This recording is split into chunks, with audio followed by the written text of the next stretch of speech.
Great. So why don't we get started? I got a DM from Matt just now. He says he's here. So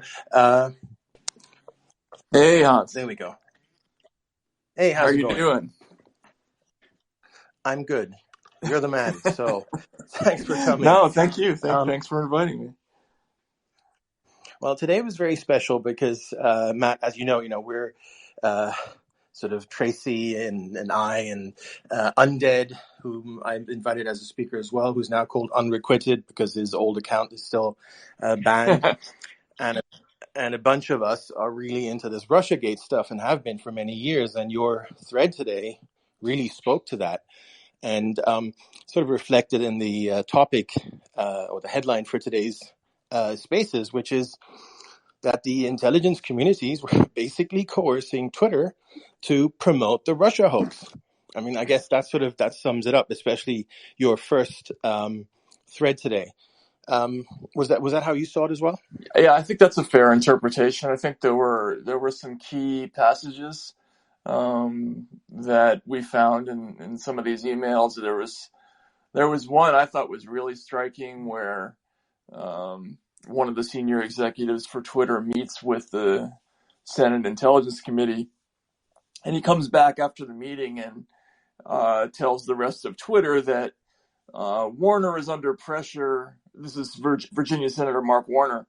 He's under political pressure to make the story, essentially to make the story bigger, and to put pressure on us to, quote, keep producing material, which turns out to be, if you read the email record, basically a request for them to produce numbers of accounts that are suspicious and linked to Russia, but which they're unable to do, ironically, which gets them into more trouble. But I thought that was very meaningful.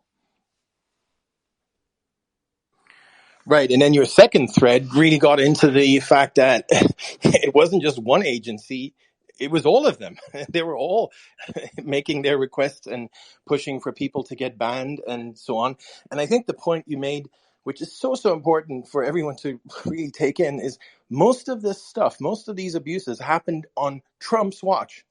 This is Pompeo's State Department doing it. This is DHS under Trump. Everyone, under Trump doing this. I think, it really needs to be said more that that's what happened. And not dissing Trump here. I mean, what it means is that the bureaucracy was completely hostile. And the people that Trump had running these agencies just weren't up to the job, or they were also undermining Trump. Yeah, I mean, I think that's an important point. The way I view kind of the drama that happened in the second thread is basically that Twitter was perfectly fine and had been for years working with sort of Democratic counterparts, people like Mark Warner or Adam Schiff in the House Intel Committee. They didn't seem to have a problem moderating content if it came from more of a progressive place. But when they were presented with the Trump State Department asking them to essentially take action against a series of accounts they said were linked to China, suddenly they were uncomfortable doing it and tried to protest and say no. But in the end, what ends up happening is that basically all the agencies end up getting access to Twitter one way or the other. And the compromise they come up with is that everything has to go through the FBI and the DHS because Twitter is comfortable with those two bodies. I had one defense intelligence official tell me that he thought that basically Twitter preferred the FBI because they were less Trumpy, but they all got the same access basically in the end. Yeah, and I guess the other point we should mention right here at the outset is that pretty much everything was framed with Russia.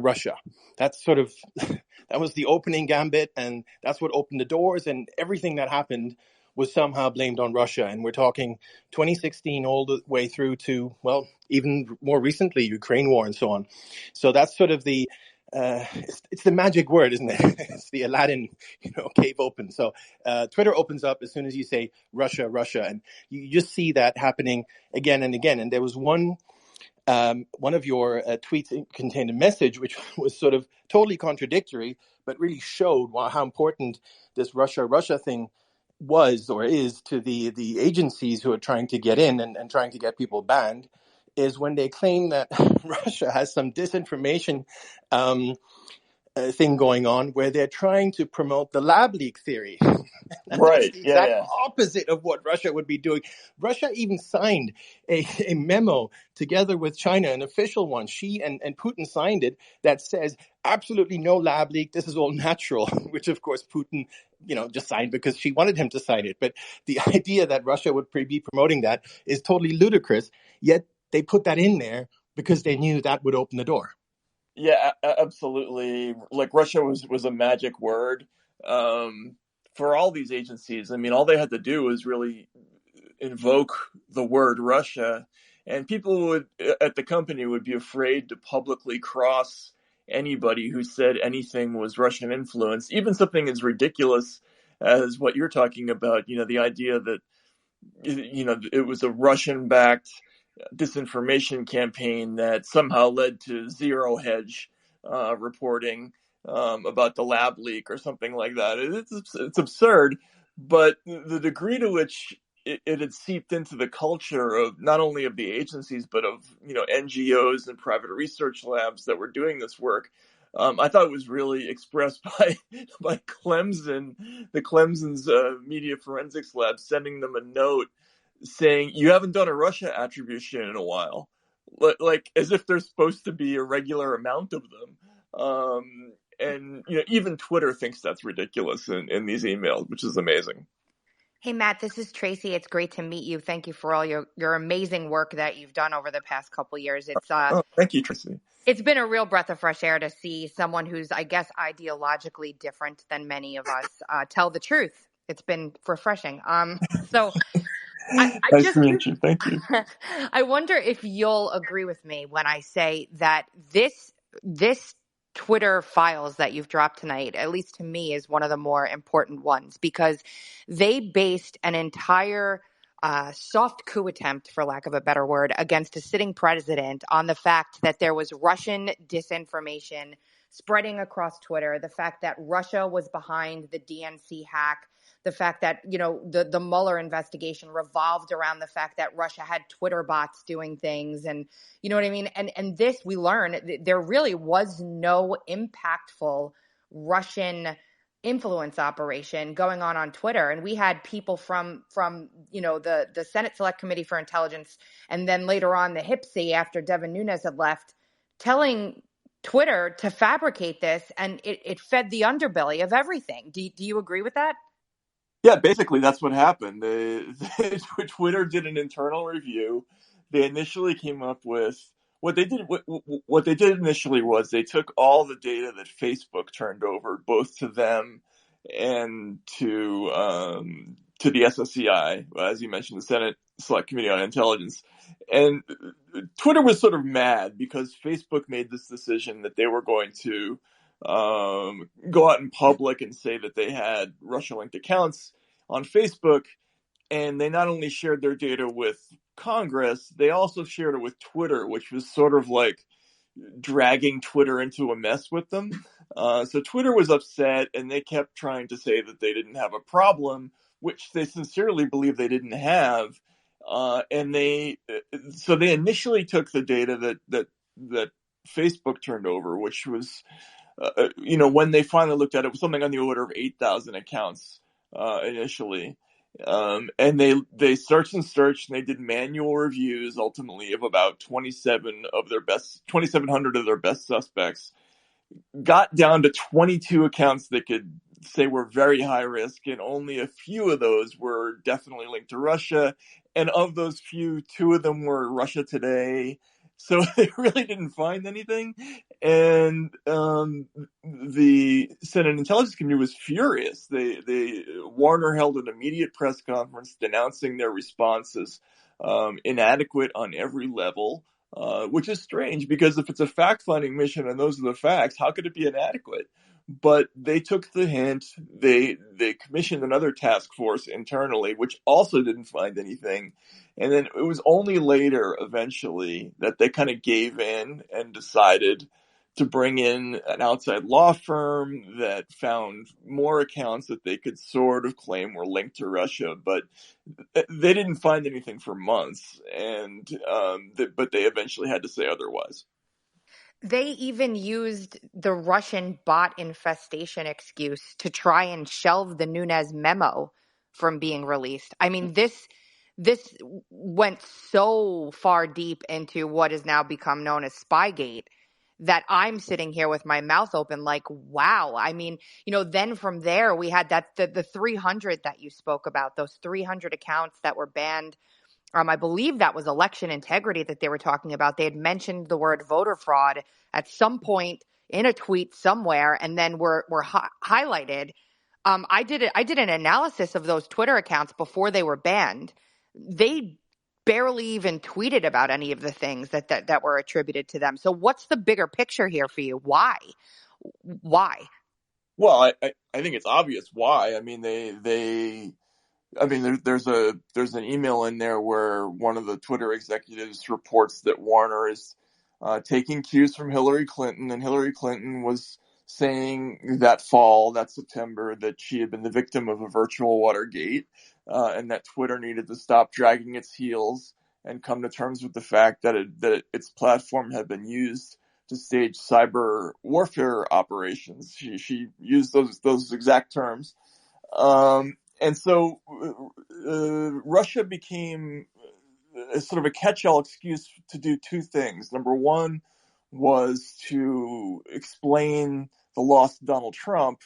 But secondly, and more importantly, it was the way for the government to get its foot in the door of the moderation process at Twitter. And they had done this previously in Europe with different predicates. Like there were ISIS attacks in Brussels and Paris, and the EU had come to these companies and said, if you don't crack down more on terrorist accounts, then we're going to legislate you more.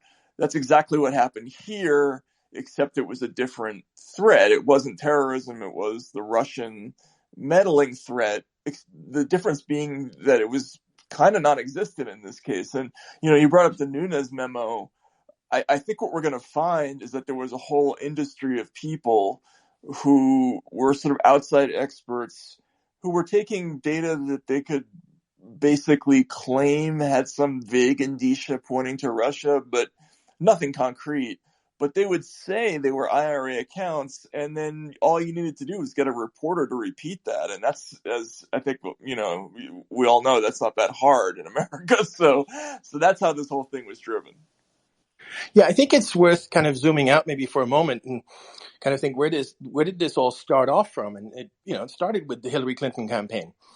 So they had this plot where they're going to tie Trump to this Russia collusion narrative. It was all fake, it was all made up, steel, and all the rest of it. But of course, he was expected to win. So this was like, you kill off Trump with this Russia collusion story, and then you move on, and she becomes president, and that never happened. And so I think it's really important to, as we kind of look at the 30,000-foot view here, is what happened is that after she lost, it was the U.S. government that seized upon this Russia collusion narrative. They sort of took it and made it their own. And Nunes is very interesting in this regard, because you had every single agency kind of teaming up. And as we found out from you today, Senate Intel, led by Burr, supposedly a Republican, was really big in on this. As was DHS and, all the other agencies. I mean, you even had CIA in there in one of these emails that you shared. Oh, yeah. More than one, yeah. Exactly. The only part of the sort of intelligence community apparatus of the United States that was not part of this plot to take down Trump after he was elected was Nunes's committee, the House Intelligence Committee. That was the only one. And guess what they did with him? They put him under a false ethics charge, and then he spent 10 months in purgatory where he wasn't allowed to do anything. And meanwhile, and if we look at the dates, 2017, all this stuff was going on that they were basically colluding to take down Trump. But I think it's so important to realize that the U.S. government took a private smear campaign, the Clinton one, and kind of made it into their own. It was like an all hands on deck effort after Trump got elected. Never again. I mean, first of all, let's get rid of this guy. And second of all, never again. Yeah, I mean, the only thing I might quibble with there is that I'm not entirely sure how much of this was driven specifically by a desire to get rid of Trump as opposed to a general desire to have control over the moderation process. They may have used Trump as an excuse. I think in some cases it might have been driven by real animosity towards Trump, but it's pretty clear that they've done this. Other governments have done basically the same thing in Europe and in other parts of the world. They've just used a different excuse. And there's kind of a telling quote early in August of 2017 where one of the senior lawyers for Twitter is seeing this Russia thing coming, and she's saying, "Oh God, we don't want to get dragged into another pitch for an industry-wide solution," which suggests that they had been down this road before but had escaped it. But this time they didn't escape. So I think you're right. I think a lot of it was it ended up playing out as kind of a grand media fake story that was directed at Trump. But I wonder a little bit about the motives. I mean, it could be that. I just don't know. Hey, Matt, real quick, and then I'll step back and let Unrequited speak for a second. There's that ongoing case right now, Missouri v. Biden, right? And this is basically the linchpin that case needed. Threats of legislation, threats of sort of, quasi-sanction against a social media platform should they not do as they're told. Has this stuff gone over to formerly A.G. Schmidt in Missouri, or is this just in you guys' hands and they don't have any of it yet? Do you know? I mean, I haven't heard from any officials yet, and I don't know that I would, because I wouldn't be the person they would approach. I think they would approach Twitter with that, but this stuff's out there now. One of the reporters on this story, Li Fang, is a person who covered that story. So I would imagine, if they had a desire to get at this material, that they could. The thing is, we're trying to put as much of this out as we can in case it's of interest to investigators, which we think some of it might be. So, yeah, absolutely. I mean, nobody's contacted me, but I think you're right. I think a lot of this is apropos. And then when Russia didn't work anymore, they moved right along to using QAnon to get, reputable journalists banned from the platform. So it's always a different mechanism for the same end function. Unrequited, go ahead and speak. Yeah. Hey, Matt, I really appreciate you stopping in and offering your time so we can ask you some questions. Of course. So I've got, I think, 4 quick data points that I just want to dot the I on a little bit. So as it relates to your thread from today, we've kind of beat around this a little bit, but given your level of access and what you've been looking at, can you unequivocally rule out that there weren't earlier communications related to alleged IRA activities around the 2016 election, or does this period in 2017 appear to be really the first time that there was communications on this? So there's an email that I left out that I was going to put in, where a Twitter communications official talks about wanting to speak to reporters on background and tell them that we have not been approached by the intelligence community about election interference yet. And there's some pushback from a superior, because the superior notes that they had been asked by, I guess, a House committee. But it doesn't appear that anybody was investigating this matter, at least until August of 2017, like specifically election interference and the IRA and the platforms. So I think I don't know. I don't think you can definitively say it wasn't there. I mean, I'm only looking at part of the picture, but but it certainly suggests that the company hadn't dealt with it in a sophisticated way until then. Wow, that's really interesting. So I think two other questions that are directly related to that point. Looking through a few media articles, I went back and did a Google search. It looks like in early 2018, there's some media reporting to the fact that Twitter, this is a Guardian post, but it says that Twitter admits there's far more Russian bots, and they said they removed 50,000 accounts that related to reposting 2016 election disinformation. Have you gotten into anything related to that yet? So I think I know. I haven't seen those, okay. that exact number, but I think I know where that came from. So what happened was when they did their internal reviews, and they did a couple of them, they did several rounds of it, and didn't really turn up much. They kind of went into a panic. One of the first things they did is they hired Burson Marsteller, which is a crisis management firm that has lots and lots of ties to government officials, but especially on the Democratic side. And then they brought in outside counsel. They brought in Deborah Plimpton, and then along with MIT, they set up basically their own version of the Atlantic Council's Digital Forensic Research Lab to look for more Russian disinformation. And that process immediately started bringing in bigger numbers, but they were looking at the same data.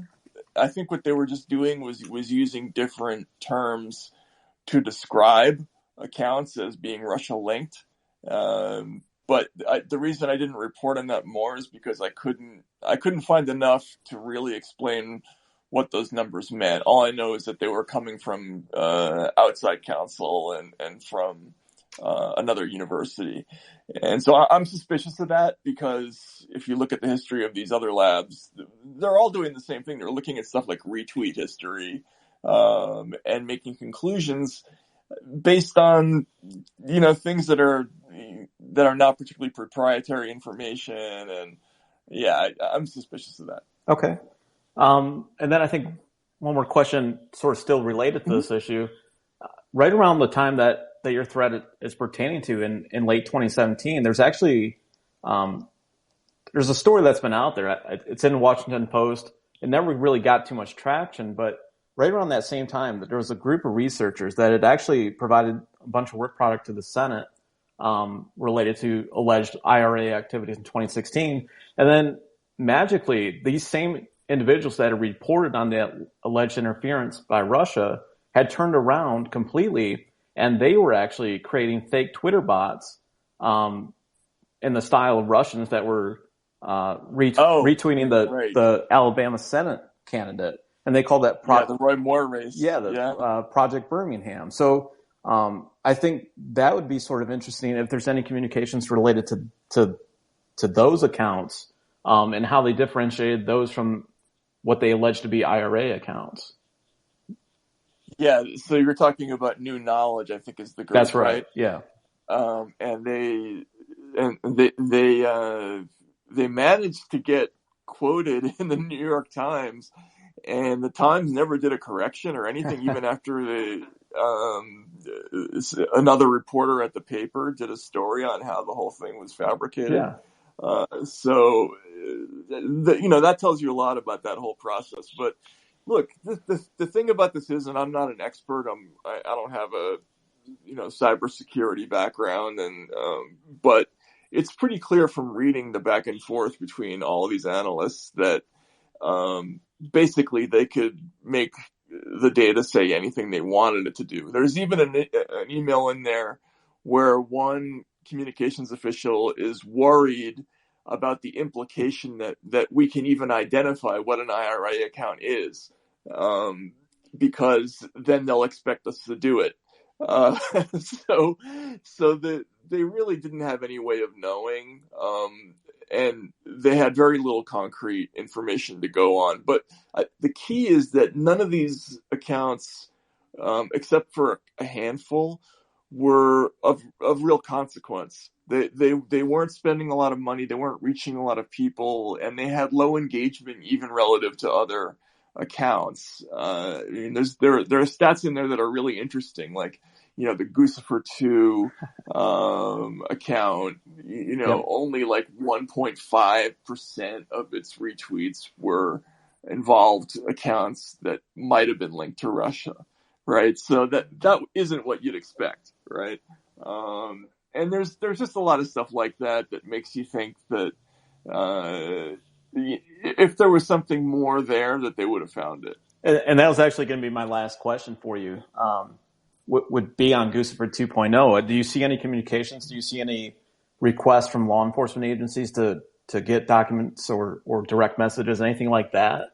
Do you have dates on any of that, or is it possible? And I don't know what restrictions you might be working under. Would it be possible to get those direct messages and maybe the DNS, the IP addresses associated with that account and make those available, or is that too far? Yeah, I mean, I haven't done it yet, okay. But we've, as we're going through this, I think all the different reporters are using different methods. But what I'm doing is that I basically have different buckets for different subjects as I read through thousands and thousands of these emails. And one of them actually is APT 28 and Guccifer, because they do pop up consistently over the course of all the different years that we're looking at. Oddly enough, in the industry briefings between the FBI, DHS, and then companies like Twitter and Facebook, you'll frequently see on the agenda something that like APT 28 briefing. So this was still a topic of conversation for years and years and years after it was initially in the news internally at Twitter. You did see a little bit of talk about Guccifer, but again, the numbers that they mention in their internal analyses didn't seem all that meaningful to me. Mm-hmm. But the repeated sort of references to the Fancy Bear and Cozy Bear and all that stuff, even years afterward, I thought was pretty interesting, and I will take a look at it at some point, or somebody will. Okay. Because they're trying to build that narrative. That's why. I mean, they pinned the entire thing on a supposed Russian hacker that let everybody know he was in Russia in Guccifer 2. It's utterly ridiculous. So I'm glad that that's somewhere peppered in there, Matt. Yeah, I mean, I think I'm gonna have to get some experts to look at it. Maybe some of you all can help me out on this, but yeah, it definitely appeared often enough that some of us noticed it. Let's put it that way. On that, very quickly, I want to give the open it up for Adam, who's asked to ask a question. But just while we're on that, do you technically, do you have a hard drive with all the stuff, or do you have to go to San Francisco, or how does this work? It's been kind of a different. We've had different processes throughout this period. I've gone back and forth to San Francisco multiple times. I was there. I just got back from being there for 2 weeks. And what we're basically doing is doing wide search terms for things and then getting huge buckets of data from the company, and then sort of sifting through them and then trying to recalibrate based on what we're looking at. So, for instance, I might see something about Twitter having a dispute with the State Department's Global Engagement Center, and then I'll just ask for more things related to that with more specific search words, and that'll take a little longer to get. So it's kind of a slow process. Plus, this is it's a lot of stuff. I mean, you'll read 1,000 emails and one of them will be interesting, and it takes a while. But so it's not the ideal situation, but I'm not sitting in front of a terminal with global access to everything in the company. Let's put it that way. Ah, shame. Hey, yeah. Right. Matt, just to hop in. Sorry, Okay. Hans. Just to hop in real fast. Hey, Matt, good to talk to you again. Ask what Hans was asking. when you get these data sets from the lawyers and everything, do they ever put in barriers? Like supposedly like the Guccifer 2.0 hackers were from Russia. Obviously, they're GRU agents, according to the government. Do they ever say, like, you can't have this data because there's an ongoing investigation or something like that? No, Or will they just give everything?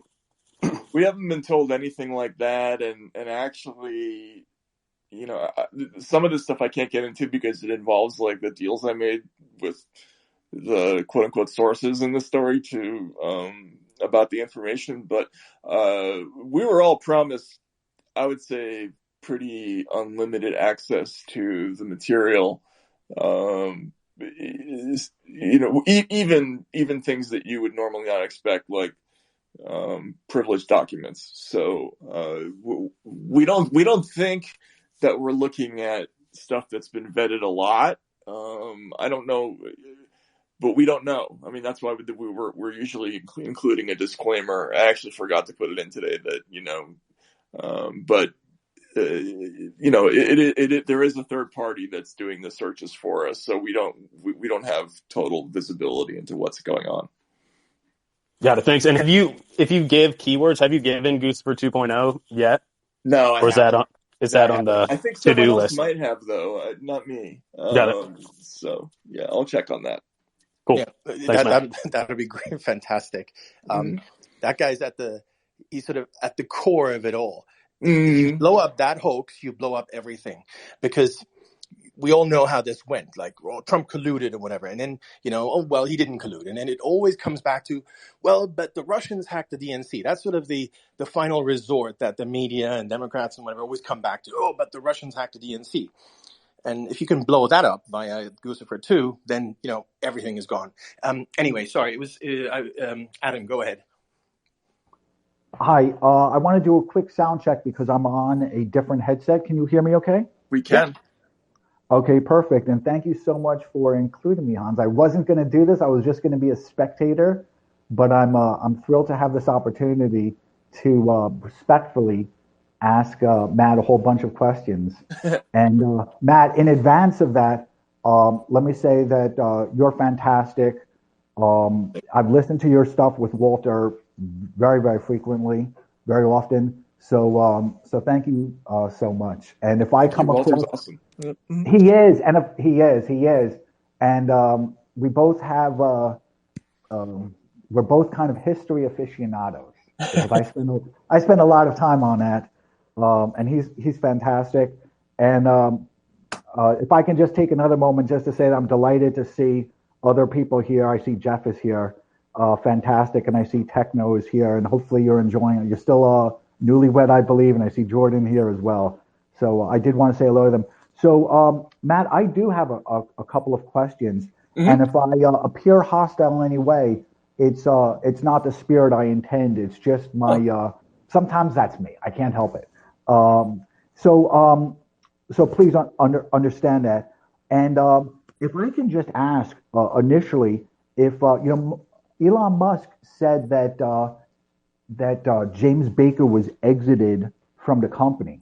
Yep. Although exited is not a clinical HR term, and I'm very familiar with that industry and the legalese of it, and a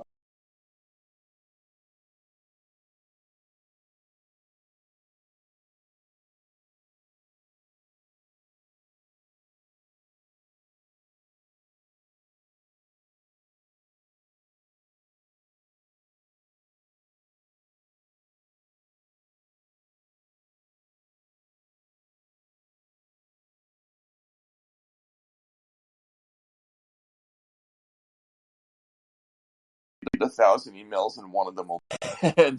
and she said, Jim who?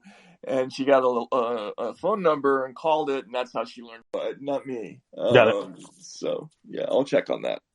Cool. Yeah, Thanks, that would be great, fantastic. That guy's he's sort of at the core of it all. You blow up that hoax, you blow up everything, because we all know how this went. Like, Trump colluded or whatever, and then he didn't collude, and then it always comes back to, but the Russians hacked the DNC. That's sort of the final resort that the media and Democrats and whatever always come back to. But the Russians hacked the DNC. And if you can blow that up via Guccifer 2, then, everything is gone. Anyway, sorry, it was Adam, go ahead. Hi, I want to do a quick sound check because I'm on a different headset. Can you hear me okay? We can. Okay, perfect. And thank you so much for including me, Hans. I wasn't going to do this. I was just going to be a spectator, but I'm thrilled to have this opportunity to respectfully ask Matt a whole bunch of questions. And Matt, in advance of that, let me say that you're fantastic. I've listened to your stuff with Walter very, very frequently, very often. So thank you so much. And if I come Walter's across, awesome. he is, and he is, and we both have we're both kind of history aficionados because I spend a lot of time on that, and he's fantastic. And if I can just take another moment just to say that I'm delighted to see other people here. I see Jeff is here, fantastic, and I see Techno is here, and hopefully you're enjoying it. You're still newlywed, I believe, and I see Jordan here as well. So I did want to say hello to them. So Matt, I do have a couple of questions, and if I appear hostile in any way, it's not the spirit I intend. It's just my sometimes that's me. I can't help it. So please understand that. And if I can just ask initially, if Elon Musk said that James Baker was exited from the company. Yep. Although exited is not a clinical HR term, and I'm very familiar with that industry and the legalese of it, and it's the first time I've ever heard exited used in that manner, so that it doesn't mean anything. And I appreciate its complexities and the palace intrigues. But does James Baker still work for the company? No, he's gone. Okay, but when you say he's gone, you mean he's no longer employed by Twitter? That's what we were told, and we haven't seen him. And this was the holdup. We after my first Twitter files, which I guess was on December 2nd, something like that. After that, Barry Weiss was brought in that weekend. Yeah. And we both started having problems getting more documents. And Barry happened to be in the office that weekend. And one of the staffers said, "Okay, I just got to check with Jim." And she said, "Jim who?" And she got a phone number and called it, and that's how she learned it was Jim Baker. And it was during that time we were getting, I don't know if how many lawyers there are in the audience, but if you've ever been involved in a big litigation, I think most lawyers will tell you that they try to give you as much nonsense as possible so that you waste your time. That's kind of where we were. We were getting reams and reams and reams of spam and stuff like that.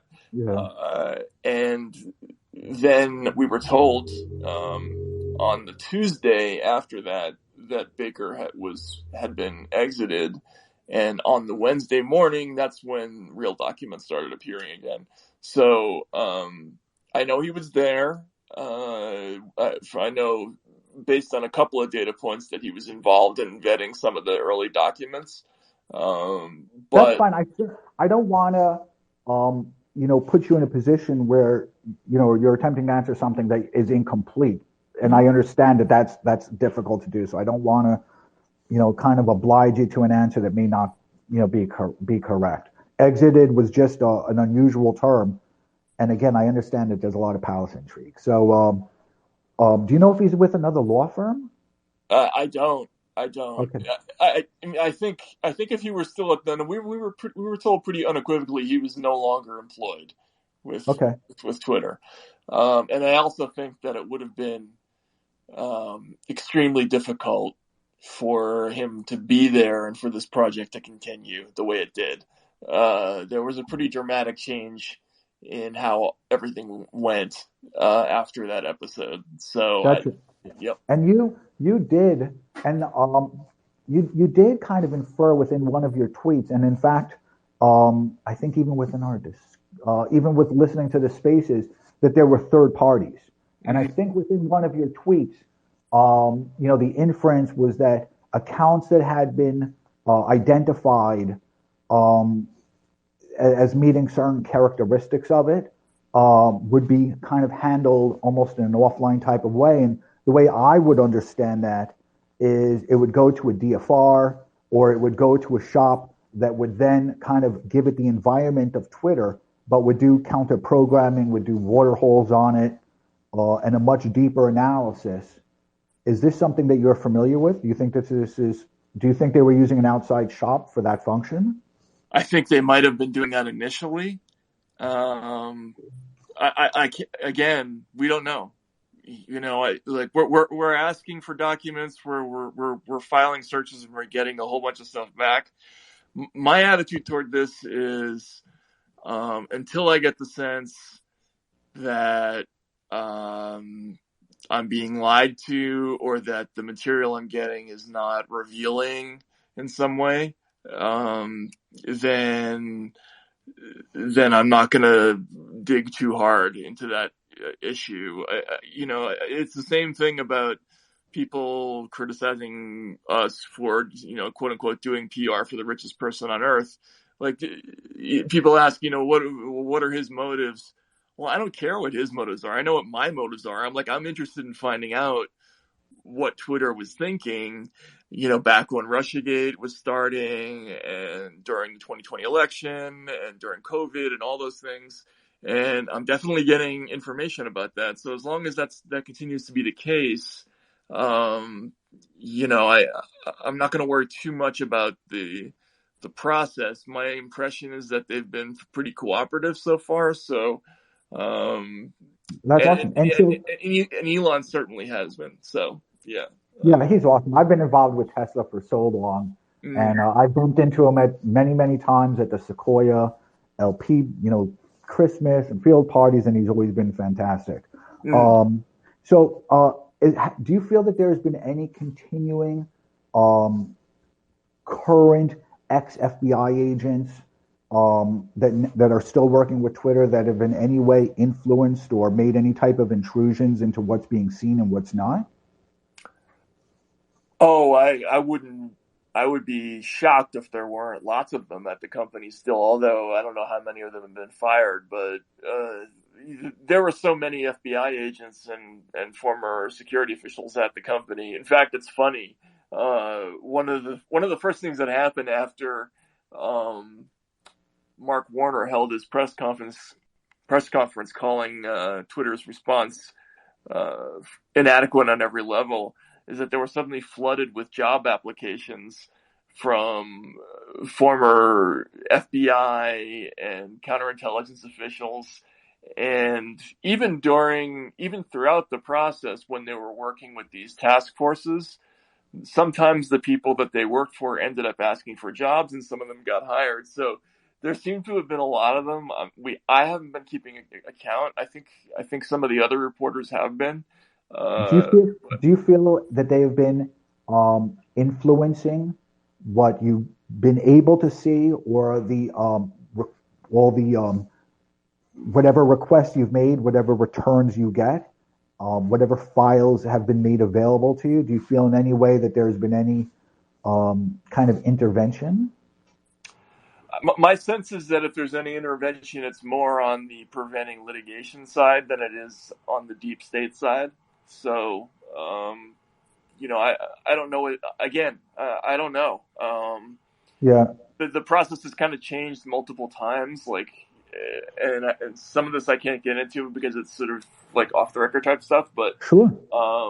But we've had periods where we're getting thousands of emails an hour, and then we've had periods where days go and there's nothing. So, it's changed up throughout this time, but what I will say is that there's enough material to keep us busy for a long time already. Like, for instance, we supposedly have a complete set of Jim Baker's emails now. So oh boy, that's awesome. Enormous amount of stuff. Just that data set. So there are a couple of things like that where it'll take us a while just to get through the reading of it. Now, when he communicates with the agencies, are you going to, and this isn't one of my written questions I've got prepared, this is just kind of off the cuff, but do you feel that there's also going to have any FOIA? Do you see yourself in the future working with other journalists so that there can be kind of a more robust FOIA process put in place so certain gaps can be filled? Yeah, I've got a FOIA writer, and I've been issuing FOIAs throughout this process. Wow. I don't expect a lot of them to be honored, but I may actually go to court for some of these. So, having done this for a long time, I know that process is not always fruitful, but it is if you can convince the judge that there's a reason. And in a couple of these cases, I think we might have some reasons. So, for instance, we're FOIA'd the communications of the San Francisco FBI field office. I think they would be hard pressed to deny us everything in those cases. And there's some other stuff that we've asked for, but again, it's such a huge company, and we're still at the stage of basically mapping out how everything worked, and not yet at the point where we know exactly what to ask for. Like I think if you've noticed, like the threads that I've done have really focused on, well, what was the process? How did all this work? How did moderation work? And it's been a big job just to figure out that they had, basically this funneling process where they worked through the FBI and the DHS, and all the other agencies worked through them, and they did it basically through different platforms. Like the DHS had something called HISN, the FBI had Teleporter and Signal. All of that stuff has been, just sort of basic architecture. And we haven't gotten to the level of asking, like, what are the next level questions yet. Interesting. Thank you very much for that. If I may continue, and I know I'm taking everyone's time as well, and hopefully my questions are informative, and Matt, you're cool. Great. I mean, you really are great. So in terms of the time frame, I remember in 2015 the David Brock operation with Correct the Record, which I'm not sure how active you were on Twitter at that time, but it was really bombastic. There was and audacious. I mean, they were everywhere, and it was something that was still kind of an FEC unknown. And I see that the time frame doesn't include that. Not yet. It will. Oh, really? That's awesome. Yeah. We hope so. Anyway, we've got some stuff that's outstanding, but I was interested in that exact question. My impression was that Twitter went through a pretty dramatic change in 2015 and 2016 in terms of the number of automated accounts on the platform. Yeah. And so I was trying to get some indicia about what might have been the reasons for that. So I've got some requests out in that direction. Let's put it that way. Yeah, and in automated accounts, I think one of the most notable accounts manager of such a thing was Sally Albright, and I'm sure a lot of people remember Sally Albright. Do you recall her, Matt? I do. I remember there was a story in I want to say Huffington Post. Was it HuffPo? Yeah. Okay. Yeah. I actually assisted in that. Okay. Just in terms of a little bit of like the reverse engineering of it, just casually. I think it was Liking Online, if I recall, who did 99% of the work, and hopefully my 1% was meaningful. Oh, excellent! No, that was a great story, and what was amazing about it is that it was one of the only stories about this, right? Like, it's been years and years and years. Clearly, this is going on, right?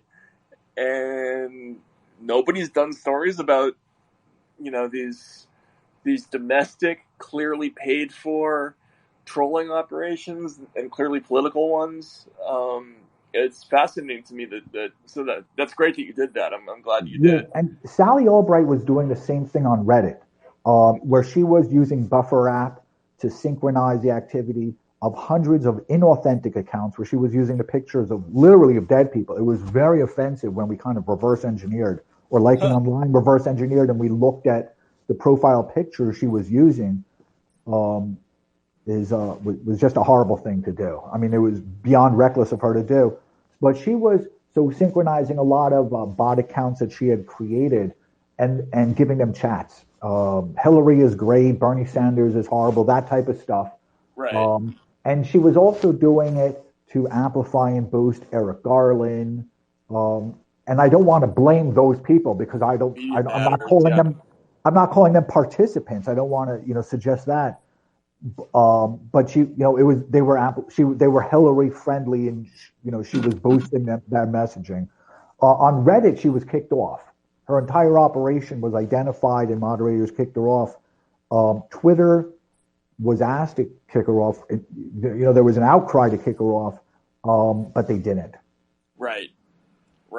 And I'd be interested in getting to the bottom of that. I'm with you on that. We just don't have that chunk yet. But I'm anxious to get to it. Hey, Adam, thanks so much. I'm not trying to be rude. You have great questions, but there's people with their hands up for quite a while. Can you hang around for a little bit and we can come back to you in a minute? Tracy, would you be kind enough just to let me ask one or two more questions? Would that be all right? We could do one more. Go ahead. One more. Okay. And I'm delighted to see Jordan's here. I think that Hans included, and maybe one or two other people are truly experts on kind of the genesis story of COVID, not in terms of its viral type of stuff, because we're not scientists, but in terms of kind of how Twitter reacted to it and the influences that Twitter had, that bots had, and those bots began on January 23rd. And I recall them deliberately. I'm kind of an expert on China, and I was very surprised to see that much activity and it being permitted to go viral. It's not the nature of Twitter.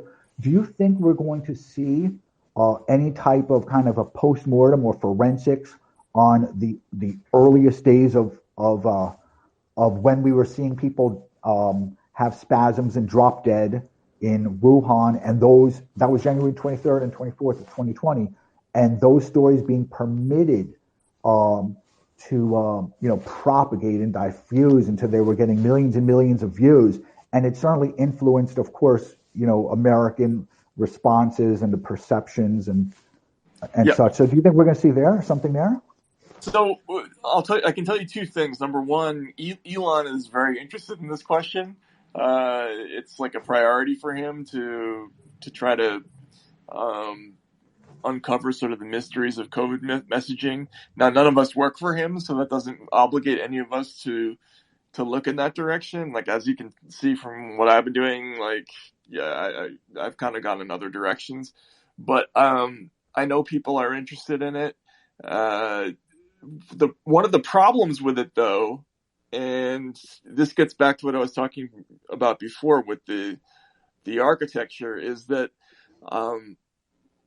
we think we've identified where complaints about pretty much everything else come from. Like, we can see requests to take down people related with accounts related to the Ukraine war.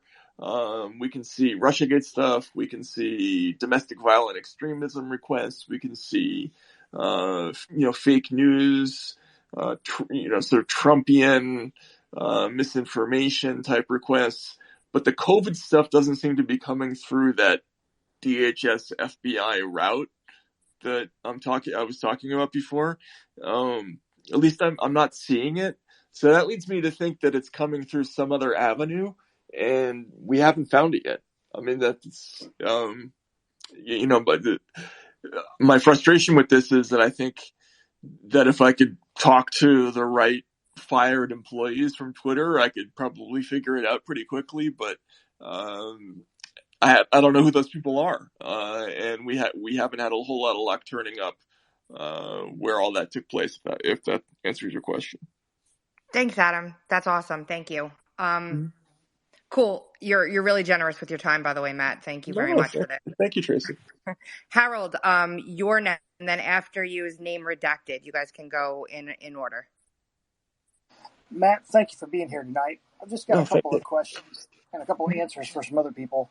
I know that the question had been posed as to where Jim Baker landed after leaving Twitter. And from what I can see, he's still a lecturer at Harvard giving a class on Monday nights. And it's really interesting the way they phrase his bio on Harvard's website as a expert in Foreign Intelligence Surveillance Act. But they negate talking about his time at FBI. They limit it to talking about DOJ. I found that a little interesting.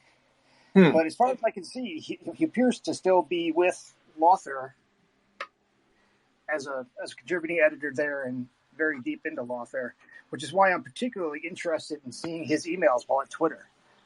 Right. Chance that those are all going to be released as a bulk, or are they going to come out in small sections, or are they just going to be withheld? No, I mean, we'll get to them for sure. I wasn't the reporter who asked for that batch. I can see them, but that wasn't my next project. But there's like 58,000 of them or something like that. So that's good, because I think they're going to lead us places that we haven't yet seen that we should be going. Particularly his connections at the DOJ and at FBI and at Harvard and at Lawfare. I think that there's more players involved in this yet that we haven't found, and I think his emails are going to show us that. Well, hopefully, we'll see. So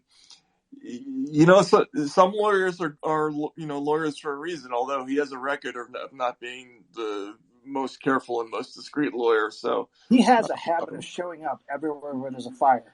From being a coworker as soon as in Hennessy at NSA to later on moving from NSA to FBI as an FBI general counsel and as subject matter expert in FISA, which just happened to be abused against all of their political enemies. And then moving from there after being fired from the FBI under a cloud of investigation to Twitter. And I just cannot help but think that there's going to be connections within these emails that span all of those. Yeah, I think that's right. He's a fascinating character. And I was actually looking at something else today, and I happened to stumble upon like the hey everybody, let's welcome Jim Baker email, and I can actually read this to you. It's on my screen right now. In time-honored Tweagle tradition, I don't know what Tweagle is actually. Here are two truths and a lie about Jim. He had his first marathon in his 50s. He had lunch with Groucho Marx. He has a tattoo of Bruce Springsteen. And I don't know the answer. So two of those things are true. That's fascinating. Do you know where that line originally came from? What? That was a question that the Soviet analysts used to ask each other the first day of the morning. It was made famous by Robert Hansen, the FBI spy who was arrested. Yeah, the one I remember that from Breach, the movie. Yep. Mm-hmm. Yeah, that's funny though. If two of those things are true, that's pretty funny. I'm assuming the marathon is one of them, but the other one is interesting. Thanks, Finch. Name, go ahead. Hey, Matt. Thank you for all the work you're putting into this. It's got to be tiring. So you commented earlier about former FBI agents working at Twitter. Mm-hmm. When I saw the news that Jim Baker was interfering with the first releases. Well, we don't know that. Just to be clear, we just know that he was there. Okay. Well, there was, Well, when that story came out and he was, exited or whatnot, I did a quick search on LinkedIn and I found that there were 15 other FBI agents that are working at Twitter or former FBI agents. I did a thread on that. It went pretty viral, and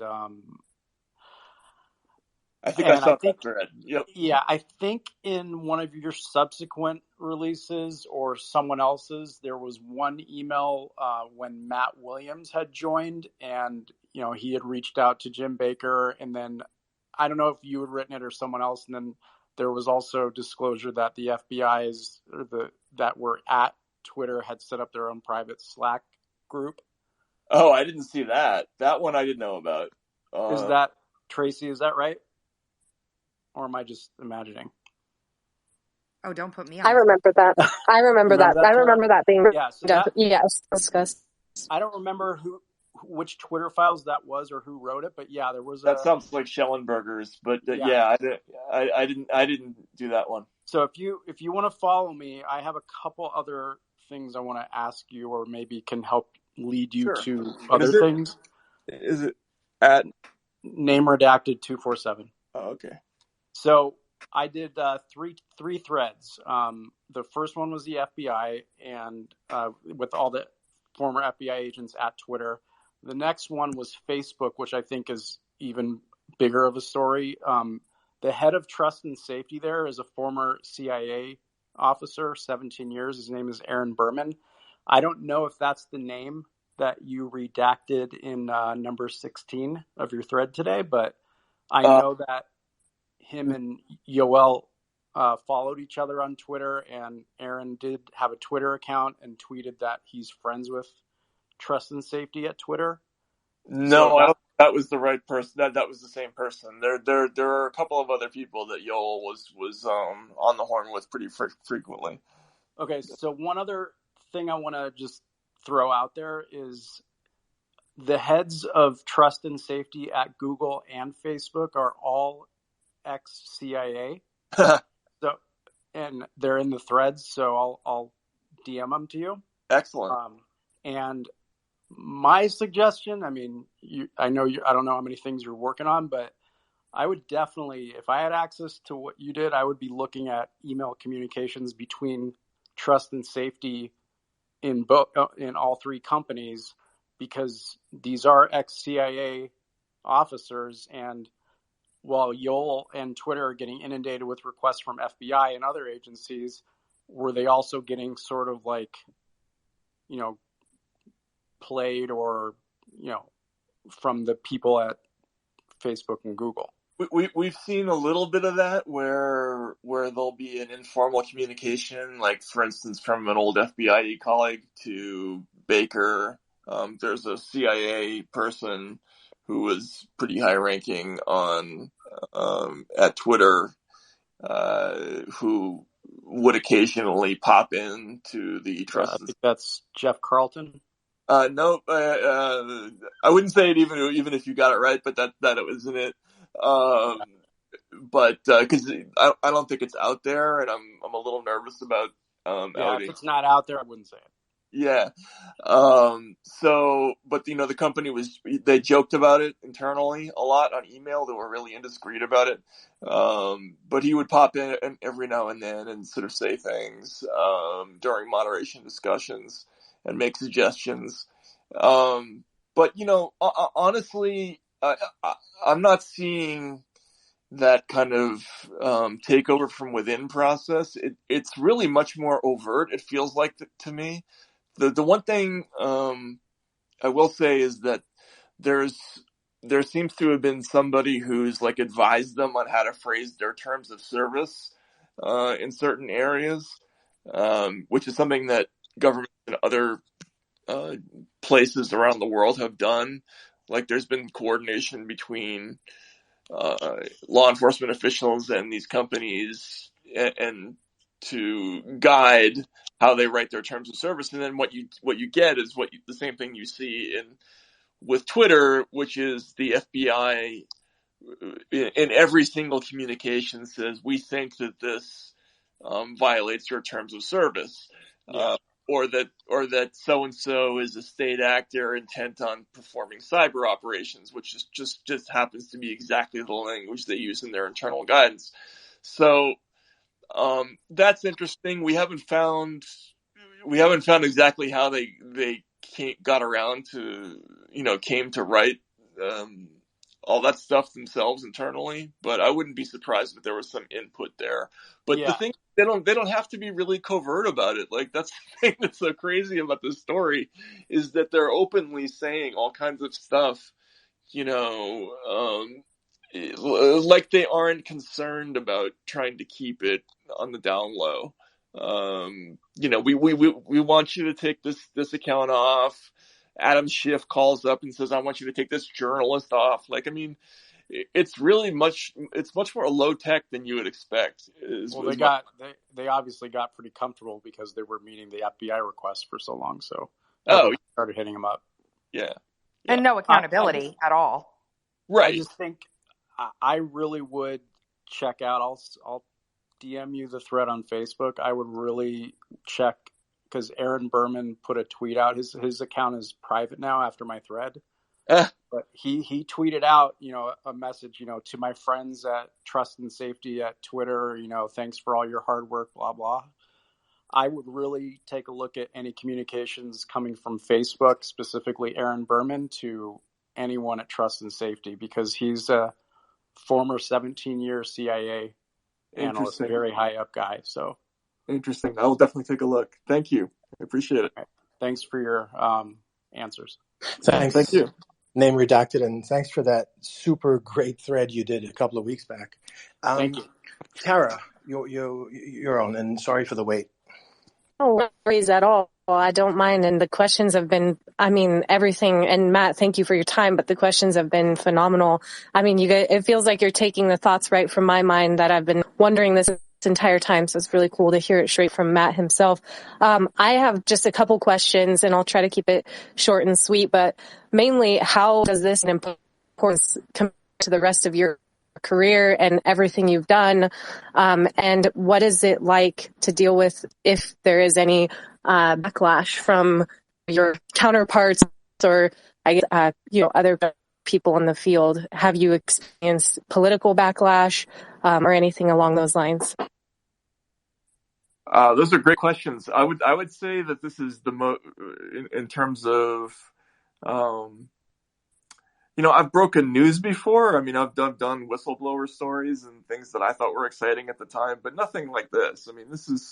This is absolutely unique. Instead of getting one handful of documents, you're getting just a mountain of stuff.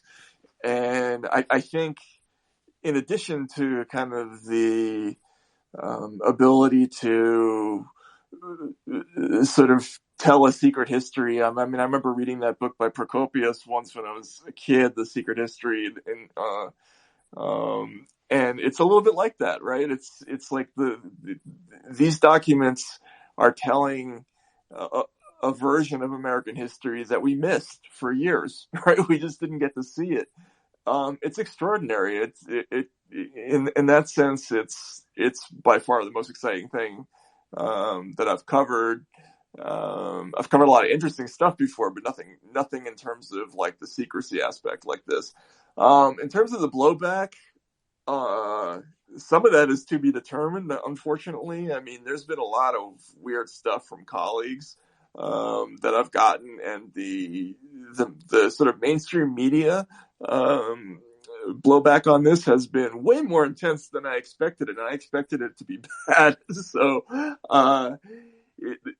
it's strange, for sure. But that in a way that tells you that you're kind of over the right material, I think. So, over the target. Yeah, you're over the target, exactly. For sure. I just wanted to say thank you so much for putting your neck on the line, for putting yourself out there and sort of taking one for the team. I know it's best that Elon did it this way in order to avoid litigation, but at the same time, it sort of puts you at risk of the same thing. So I just want to thank you. I think all of us here cannot thank you enough for doing that. And I'm sorry that you're experiencing the blowback like that, but just know that you have a ton of supporters. Yes. Good. Okay. Awesome. I hope you deserve like all the Pulitzer prizes, Nobel Peace Prizes, all of it. And unfortunately, we know how that goes. So I just want to say we all, cannot enough running spaces. I run into a lot of people like Name Redacted here who have so much valuable information to pass on to you. So I just appreciate you coming to spaces, communicating with all of us, and making those connections with people who might have pertinent information to share with you guys as you work through all of this. So thank you. No, thank you. And absolutely, I would love to, any way you all can help me, that would be most appreciated, because this is overwhelming. So this is what we do. Send it along. We spent years doing it and we'll continue. So Matt, just shoot me a follow and I'll DM you the information. Absolutely. Thanks, Name. Mm-hmm. Thank you. All right. Well, I've got to tuck my kids into bed, so Do we have any more questions? I think Fool Nelson has one Okay. for you real quick, and we'll let you go. You spent an hour with us. It's been wonderful. It's okay. All right. Hey, welcome back, Fool. Tracy, by the way. Hey, Matt. How's it going? So it's going great, man. You've been doing great work. So my first question, it doesn't have to do with this batch. It has to do with a couple ones back about Hunter Biden. And there's that email between Elvis Chan and Yoel Roth, like the day before the New York Post article drops. And he says something like, I'm sending you 10 documents, something like that. Oh, and then boom, the next day. Do you have those documents? We don't. And we don't expect that they'll be retrievable because that's what I'm saying. I was going to ask, are those part of the documents that Elon was hinting to that might be deleted? Yeah, so those were sent by Teleporter, and Teleporter has this sort of Mission Impossible deal where when you open a document, like a timer starts, and after a certain period of time, it just sort of vanishes. So I suppose they probably could be retrieved somehow, but it's not obvious. And we've seen like the shadow of them. We've seen where they are, but there's nothing there that we've been able to open. Got it. Well, that sucks. Shout out to Kingmaker for that question. My other question is, I saw in this batch today, there's like one little email with Infraguard mentioned, and some North California, some other thing. Right. I would suggest like I've come across an Infraguard and a couple of these other public-private partnerships between like these U.S. private companies and like Twitter, cyber companies, Twitter, Facebook, whoever, and the FBI. Another one is like the NCFTA, the National Cyber Forensics and something other thing. I don't know if there's like a middleman relationship between that ever, but I don't know if you can look at a couple of those public-private partnerships with Twitter, because once I saw Infraguard pop up, I'm like, there could be another layer that we're missing between those guys. I don't know if you probably haven't looked into that, but I just saw that pop up and I'm like, that would be a different avenue to search to scoop up some other of the missing stuff. Yeah, so we've seen Infraguard pop up in different places. In that particular context, oddly enough, it wasn't FBI, it was DHS. Because the FBI was explaining that the Northern California task force was part of this DHS system called HISN. I forget what that stands for. They had these multiple platforms that they used to transfer requests. It's really interesting how they did it. It's basically like this sort of catch-all system where I think like an outside contractor collects complaints from state and municipal governments, and then it goes to the DHS, which in turn uploads it to this one-way terminal that then goes to Twitter. And somewhere in there is a private contractor. Maybe it's Infraguard, because we know that they do it for the FBI. But it's possible that they're they were definitely involved in this Northern California thing, so they had to be in there somewhere. But yeah, no, it's interesting. Got it. Then my last, I'm very interested in sort of like the hacktivism that happens on Twitter with Goosefer 2.0, like shadow brokers and other things. I mean, I know you're not going to have like a lot of time to look at that stuff, but I'd be like very interested if you could ever look into that, because I mean, obviously I have access and I don't know anybody else who does, but the hacktivism that has happened on Twitter, from Goosefer 2.0 to DC leaks to shadow brokers to the list goes on. I mean, anonymous, the list goes on, and that's like a treasure trove you have access to. But yeah, keep doing great work. You don't have to, obviously, you probably don't have all the access in the world, but that would be my dream if you could ever do that. But yeah, I just want to thank you so much for doing what you're doing. You're freaking amazing.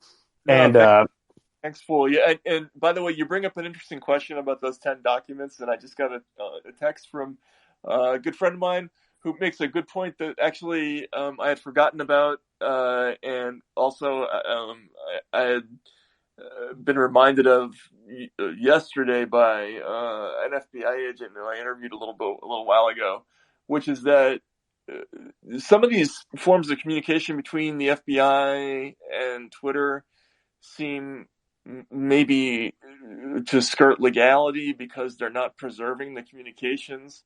So for Right, it instance, should be like FOIA-able, I would imagine, if right, Chan yeah. is sending that stuff. Yeah, so why are they sending disparate messages? Why are they using encrypted platforms to have these meetings? Those are some good questions. I don't know the answers to those. I think I've been so busy just trying to plow through all this stuff and just like try to get the basic context of it. But there's going to have to be a layer of understanding where and when they might have been breaking the law, whether they went to outside counsel to advise on this. All that stuff is going to have to be looked at. It's going to take a long time. So I apologize for not knowing it yet, but those are good. I mean, I think that it's a really good question. If it's a government agency, it should exist, right? So why isn't it there? Thanks, Matt. Awesome. Matt, I know Undead had a question. I know we're keeping you, but I know I see Tom Fitton just showed up. Maybe could you take a quick one? Yep. Mm-hmm. I can take two. Mm-hmm. Right. Cool. Tom, you there? He like legit just dropped as soon as you said his name. Oh, there he is. Hold on. Yeah. I'm going to add him right now. It said requested, so. All right. Undead, you want to go ahead? Yeah, that'd be great. Thanks again, Matt, for doing this. I really appreciate it. Quick question. I mean, obviously we're seeing a lot of communications and requests certain accounts being flagged across, whether it's COVID or whatever topic. Do you have any indications that some of these government agencies have a more direct access to data streams, or do you, in the case of like Adam Schiff, maybe he's just sitting there manually searching things, but do you have any indications that any government agencies have access to some of the actual data streams and they're actually able to data mine and navigate or index a little bit? So there's a couple things about this. Number one, we know that that the government is getting fire hose information in the back end from Twitter through subcontractors like Dataminer and ZeroFox. They're also getting some information directly from the companies. Like there's this one really cryptic email where they're talking about what they would give to Dataminer or ZeroFox, and then they're saying, are they giving more than we would give to the DoD or to the FBI? And we're not really sure exactly what that means, but what we think it means is that in addition to the contracts that we know about, because you can read about these enormous fire hose data contracts that companies like ZeroFox and Dataminer strike with these firms, that they're also getting some kind of direct access to the back end data from Twitter. The other thing is the analysis. In a lot of cases, I think it's dumber than you'd think. Like the FBI clearly in the run up to the 2020 election was just doing straight keyword searches for the date November 4th. They were just doing straight term searches because they were looking for anybody who was tweeting like vote on Wednesday. In other words, Democrats, please vote on Wednesday. Republicans, please vote on Wednesday. And they turned in every single one of those people. So there were thousands upon thousands upon thousands of these requests just about that one joke. And then in terms of the foreign agencies, my strong impression is that they're just collecting accounts they don't like and then saying we assess that these are connected to the Internet Research Agency, because they don't seem to have any need to show proof. They just send a piece of paper that says we assess that these are foreign state actors, hostile state actors that are doing cyber operations, and then they'll just send you a big Excel spreadsheet. So what does that mean? I don't know. They also could be getting the subcontractors to do the analysis for them. But I did talk to some people in some of these agencies, and the answer I consistently got was, I would be shocked if the government had the capability to do sophisticated analysis of these things by themselves. So, well, great. So final question here, Tom. I see you're back. But before you ask, Tom, did you get the Russiagate binder? The FBI, the court ordered them to hand it over on December 31st. Did you get it? I don't think I got it. No. I'm glad you mentioned that, because everyone was tweeting at me about binders, and I'm like, what the heck is this all about? I was waiting for the gun documents from the Secret Service about poor Hunter's gun, but that's another issue. Matt, we really appreciate this. As someone who looks at a lot of documents, and I both envy and don't envy you in terms of, being able to get into this gold mine of information. And I guess, we always want to know what else is out there. And I guess there are a few questions I have in that regard, and you disclose as much as you're able. Mm-hmm. I guess specific questions and kind of a general question too. You talk about in the Adam Schiff tweet that, and you may have kind of semi-answered this just a second ago, about all of these individuals who were, you say, an astonishing variety of requests from officials asking for individuals they didn't like to be banned. Mm-hmm. That suggests that there were more people than Schiff in terms of the American government that you saw were doing this. Is that a fair characterization, and were there more? There were more. The reason in some cases I didn't do it because I didn't publicize it because they were talking about accounts that were being genuinely abusive. In other cases, they were former officials, so it wasn't as craven. Like, this was the best example that I could find of somebody doing something that was unequivocally shady, right? But there is, I talked previously about how the way that I'm kind of doing this is that I have this whole list of, set of buckets that I drop all the documents into if any one of them fits. And I do have a bucket for what I call like improper asks. And that's filling up a little bit. And that can be anything. Like, that can be, the FBI asking for information that it's not entitled to without a subpoena, or it can be, somebody who's a public figure who's making a moderation request that I don't understand yet.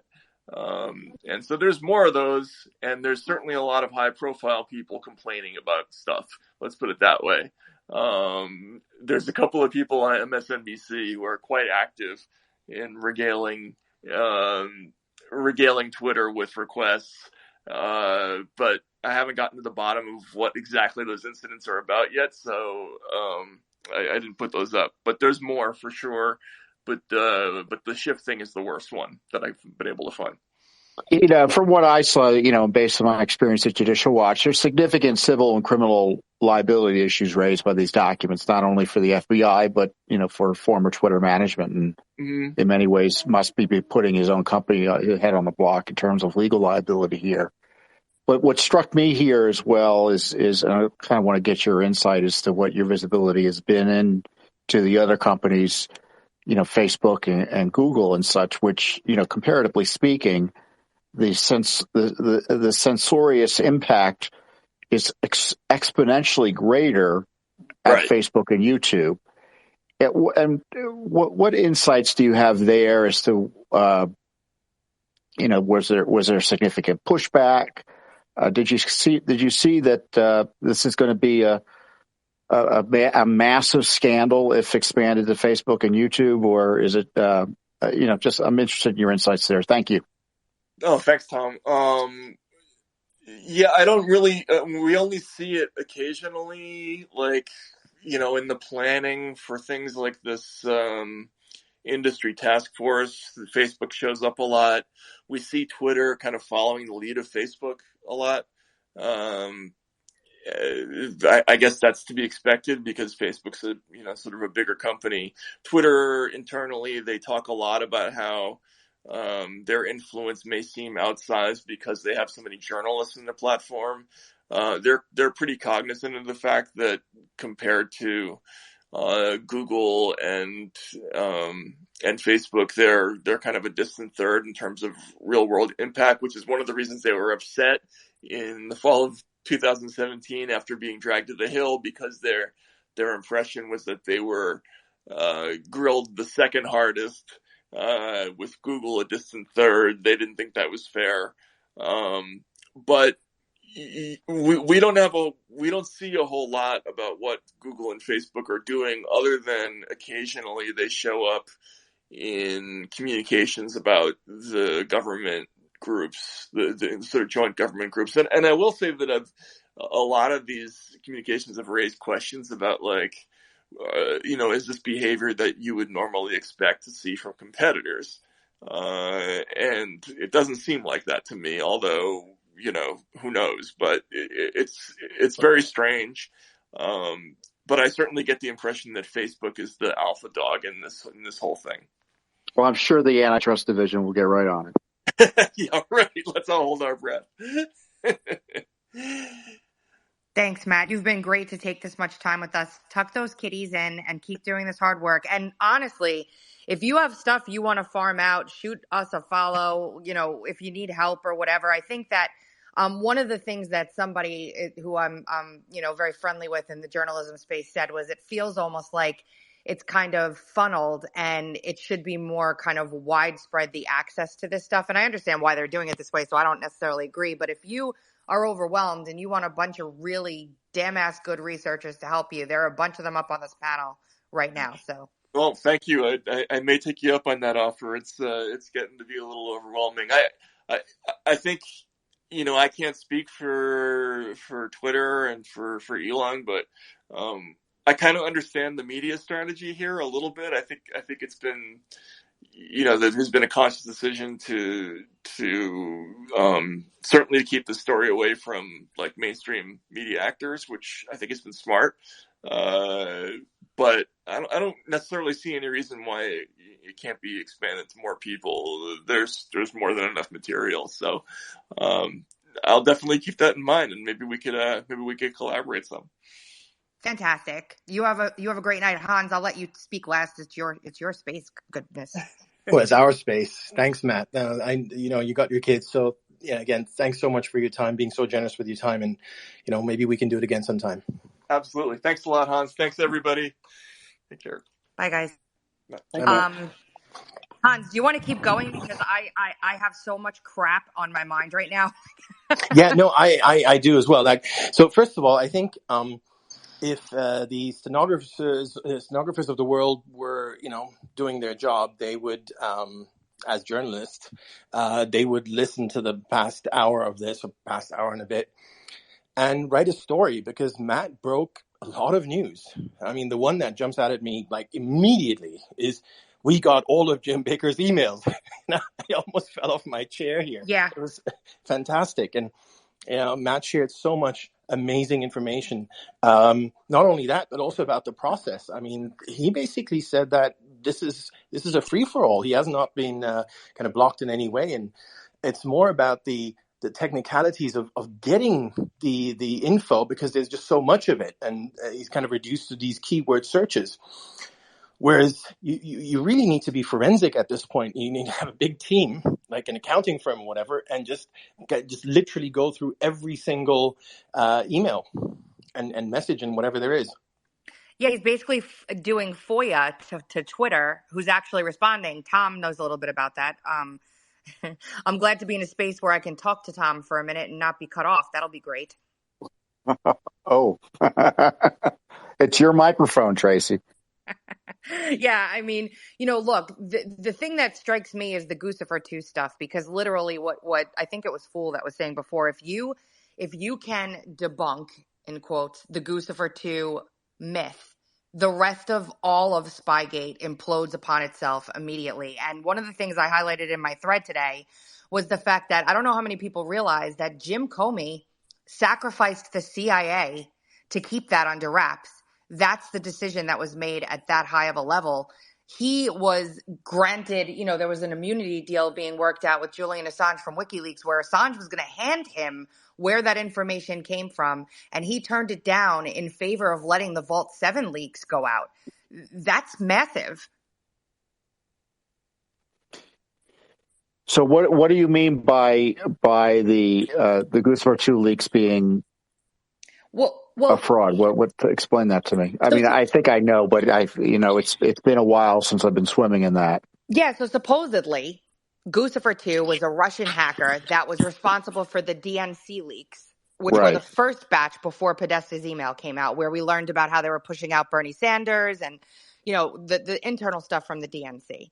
So this character, Guccifer 2, was, I think, created to be the front for that. And it's woven all throughout the Mueller special counsel investigation. They spend a ridiculous amount of time tracing that back to, Apartment 26, Fancy Bear and Cozy Bear, and trying to make it a Russian op. But it was really kind of spearheaded by CrowdStrike, and that opens up a whole new can of worms. But this Guccifer 2 account was dissected in numerous different ways. There's a boatload of information out there about it.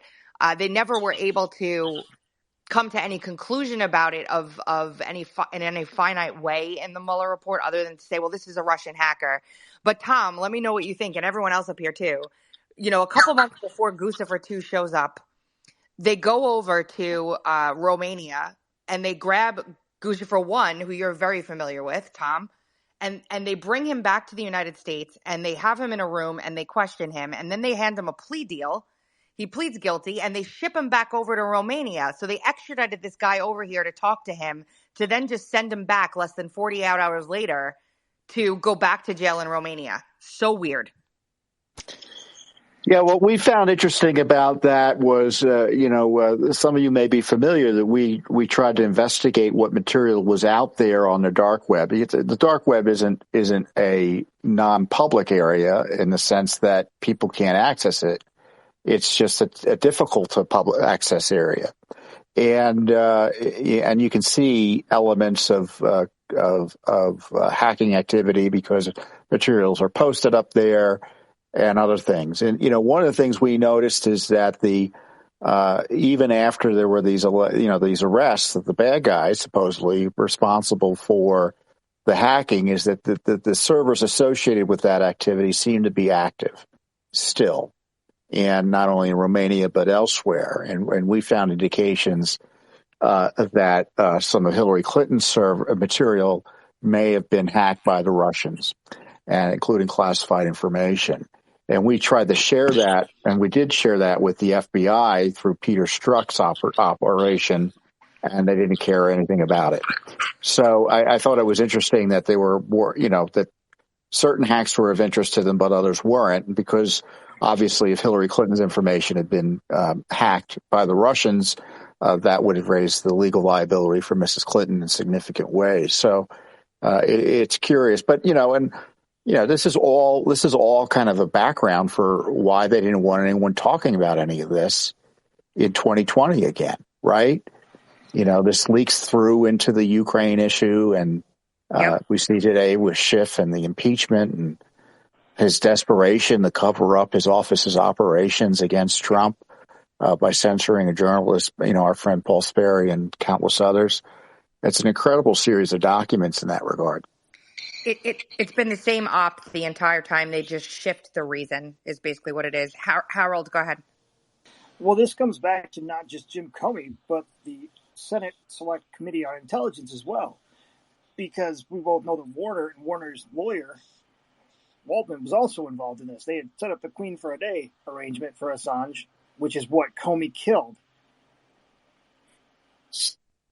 Correct. Yes, Adam Waldman, who also happens to be Johnny Depp's attorney that testified in that defamation case, very odd character, was connected to and signal messaging back and forth with Warner at the Senate Select Committee or the Senate Intelligence Committee, and was also working with Oleg Deripaska, the Russian oligarch, and Christopher Steele at the same time as he was working with Julian Assange. It's a very, very odd chain of stuff. It almost seems like they thought they were going to get Assange to say what they wanted to blame Trump. But Comey knew beforehand what he was really going to say, and that's why he killed the deal. And it all hinges on the fact that they were hanging on Russia hacking the DNC, which really I truly believe didn't happen. Undead, go ahead. And there was no way that they were going to let Comey was not going to let him come here and say that, because it would have killed the Russiagate conspiracy right then and there as soon as Assange opened his mouth. Correct, which is why they then allowed this. Like Assange basically used Vault 7 as a leverage tool to be able to get around, I won't drop this huge, massive hacking tools file I have on the CIA and Comey ended up killing the whole thing and saying, just release it. And he did. Sorry, Undead, go ahead. I'm sorry. Yeah, I just want to jump in to pick up on a couple of points that you referenced. And this goes to a kind of a deeper understanding that's still present throughout the public, in that a lot of people still believe a lot of reliance was placed on the work of CrowdStrike, and it's just not true. You can look at the Exhibit 147, the Sussman trial, and as late as October 2016, they were still asking for the server images from CrowdStrike. But then on October 7th, they actually officially attributed the hack to Russia, and they didn't have anything from CrowdStrike. They had a redacted report that wasn't even completely unredacted. And I mean, through my FOIA work and some of the open records requests that I put in, I think, the richest field of mine that is still to come is going to be Manos Antonakakis and David Dagan. And a lot of you might be familiar with those names because they were associated with the Alpha allegations. There's a lot of issues around those Alpha allegations. I don't want to necessarily get into the Alpha side of it, but something that Margot Cleveland and I discovered in the spring was that these two individuals proceeded to go and work for Special Counsel Mueller, which raises a lot of red flags because, as a lot of you will remember, Allison Sands and the FBI they were trying to interview David Dagan the whole time because he allegedly had written the Alpha Bank white paper that was given to the FBI. So the whole time he was actually working for Special Counsel Mueller, and these taskings were coming down through DARPA. And just recently, I got a new batch of documents that kind of throw this into a wider controversy. One thing that Jerry Dunleavy did was he got DARPA on record in the spring saying, no, they didn't have anything to do with the hack of the DNC. But records I just received within the last couple of weeks say that they were doing this work via DARPA for Special Counsel Mueller. They were laundering their information, if you will, and maybe that's a poor description, through contacts at DARPA, and then it was going to the Department of Justice and Special Counsel Mueller. And they did work on the attribution for the DNC hack. And that's just a big red flag. I can't say there's something wrong. I can't say there's something illicit or improper. But it is very alarming to me that they are associated with Alpha allegations, and they are perhaps responsible for a significant amount of work product around the attribution for the DNC hack. And ultimately, that work product is probably sequestered in the case, in the GRU indictment case that Mueller filed. And that's why it's been protected from congressional inquiries and FOIA. And that's why nobody's known about this. Correct me if I'm wrong. That all began in the very early days through Brennan, correct? That's sort of a different side of it. So my understanding through all the documents I've obtained, Manos Antonakakis and David Dagan, they're Georgia Tech researchers. They might be on a different side of this in that the taskings came through the Department of Justice to DARPA to them, and then it flowed back upwards. But there is another side of this, and there are some allegations we have not corroborated, that Rodney Joffe also has a role in the attribution and tracing the hack of the DNC through internet sensors that he maintains through Packet Forensics and other companies that he owns. And he has a significant role in the attribution for the DNC hack as well, in tracing the hack back to Russia. So And on that side, there are some theories that Joffe might be part of some of the fusion cells that were set up towards the end of 2016 and into 2017. So that's the working theory right now. We really don't have any documents as it relates to Joffe's involvement yet, but that's where I think the next shoes are to drop. Go ahead, Tom.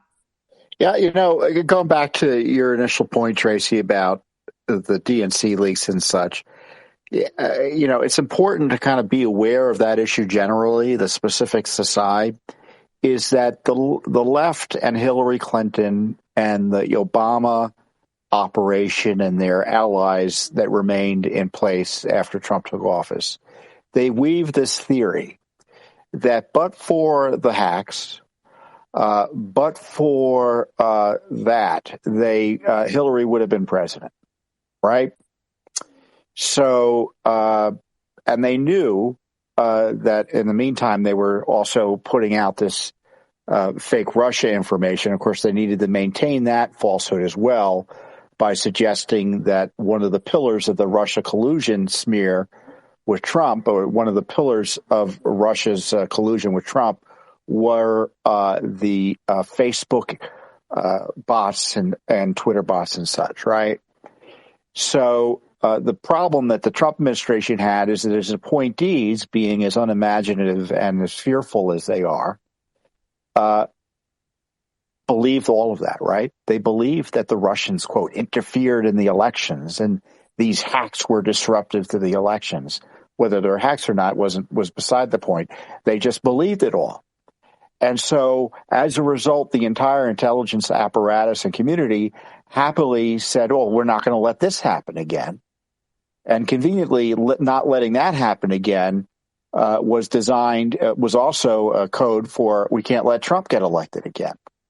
And so all of that we're seeing in the Twitter files was a buildup to protecting democracy, as we now know famously that the outside leftists were pushing.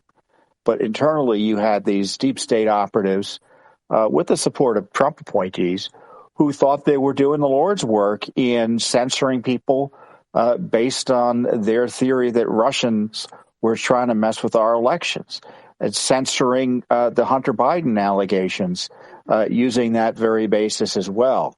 And it was all designed to prevent the reelection of Trump that they thought was, that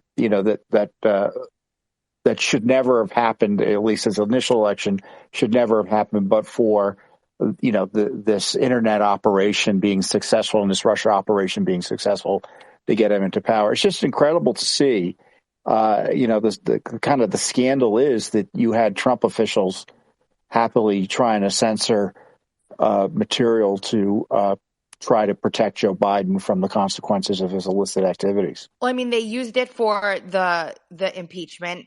They used it for the Hunter Biden laptop. They've used this same mantra the entire time. And when Russia got played out, they turned to another blanket, conspiracy theory bucket that they pulled from. And it's all been the entire time so that nobody could actually get out to the public what was actually going on. And I mean, how they ran unaccountable, even Matt said, nobody holds these, like they're talking to each other so openly and brazenly because there's no accountability. So that's the next question everybody wants to know. What the hell is going to be done about this at all, if anything? Well, the problem is, as Tom just said, these were Trump's people. So you got the Biden people now, you have the Trump people back then, and it made no difference. And what's sort of lost in all this, Matt had some really interesting emails today where Twitter folks were saying, well, they're asking for us to censor this guy and that guy, but they're actually sort of pro-Trump, so we probably shouldn't do that. The point is, you should never do that, no matter who wants it for whatever reason. It's unlawful. Just don't do it. I mean, it's unlawful for the government, not for Twitter. But the point that is sort of lost, I think, is that there were actual Trump people, and Tom just mentioned it, who advocated for this stuff. I mean, the State Department requests today that we just saw that we got today, February 2020, March 2020, April 2020. This is Mike Pompeo, and he's asking for people to be censored. Russian disinformation, and just exactly the same playbook like the other side plays. So what hope is there if they're all playing the same playbook? The same way that Ratcliffe was asked by Maria Bartiromo directly, you were the DNI at this time, and he basically proclaimed he didn't know that any of this was happening. I find that super hard to believe, but not completely unbelievable, to be honest, because all you need are a few of your higher ups telling you one thing and going and doing something else behind your back, and you've got a recipe for disaster there. Ray knew. Of course, Ray knew. I mean, that came out of Chan's deposition from the censorship case that none of these FBI, well, I doubt that was actually true in the end, given the volume, but they needed permission from the 7th floor before pushing this stuff off to Twitter. And understand that when we're talking about, like when Matt's talking about that, kind of outside group that's coming in, these are all NGOs and organizations receiving taxpayer dollars. And we learned this in that case, Missouri v. Biden. The reason why the Disinformation Governance Board was a thing was because CISA needed a way to almost be like a help desk for all of these censorship requests that were coming in from all over the government. And the social media companies were beginning to become overwhelmed without a streamlined process to track everything. We saw a little bit of that today in Matt Taibbi's drop. So they wanted to form this Disinformation Governance Board to fund it, make it so that the American public knew it was happening and could do nothing about it, and then have a more streamlined way to censor on social media. So that's still going on. I doubt they've stopped. The Missouri v. Biden case is looking for a temporary injunction on all of this, and that'll be decided here shortly after some of the depositions stop. But that's what the Disinformation Governance Board was. It was their help desk. Yeah, well, it continues. I mean, has Twitter turned off its portal? I don't know. Not that we know, no. And coming back to this government point, right? Trump government, Trump administration, Trump officials. So Richard Grenell, who we all love, right? Here he was on April 30th, 2020. Trump had just said the virus came out of a lab. And he puts out a statement that the entire, I've just got it in front of me here, the entire intelligence community, blah, blah, blah, concurs with the wide scientific consensus that COVID-19 was not man-made or genetically modified. This is April 2020. These are Trump's own people. Nothing against Grenell. I know he probably was misinformed or whatever, but that's the problem. The entire bureaucracy is hostile, or was hostile, and well, if there's another Republican, it will again be hostile, and there just doesn't seem to be anything that can be done against that. Well, especially if the victims aren't interested in vindicating their own rights. I mean, we're talking about this fight in the House today. The putative the putative speaker, Mr. McCarthy, he's been targeted for the last year and is still being targeted for jailing for daring to dispute or raise questions about the 2020 elections. And what has been his response? Nothing. You've seen these Twitter files come out over the last month. Has there been any significant response from the Republicans on it? Maybe Comer says he's interested in looking into it. But to me, this is kind of a crisis we're in, where we have every major agency. I don't know which ones haven't been involved. I guess we'll find out. The Department of Transportation or Interior Department figure out a way to get in on this.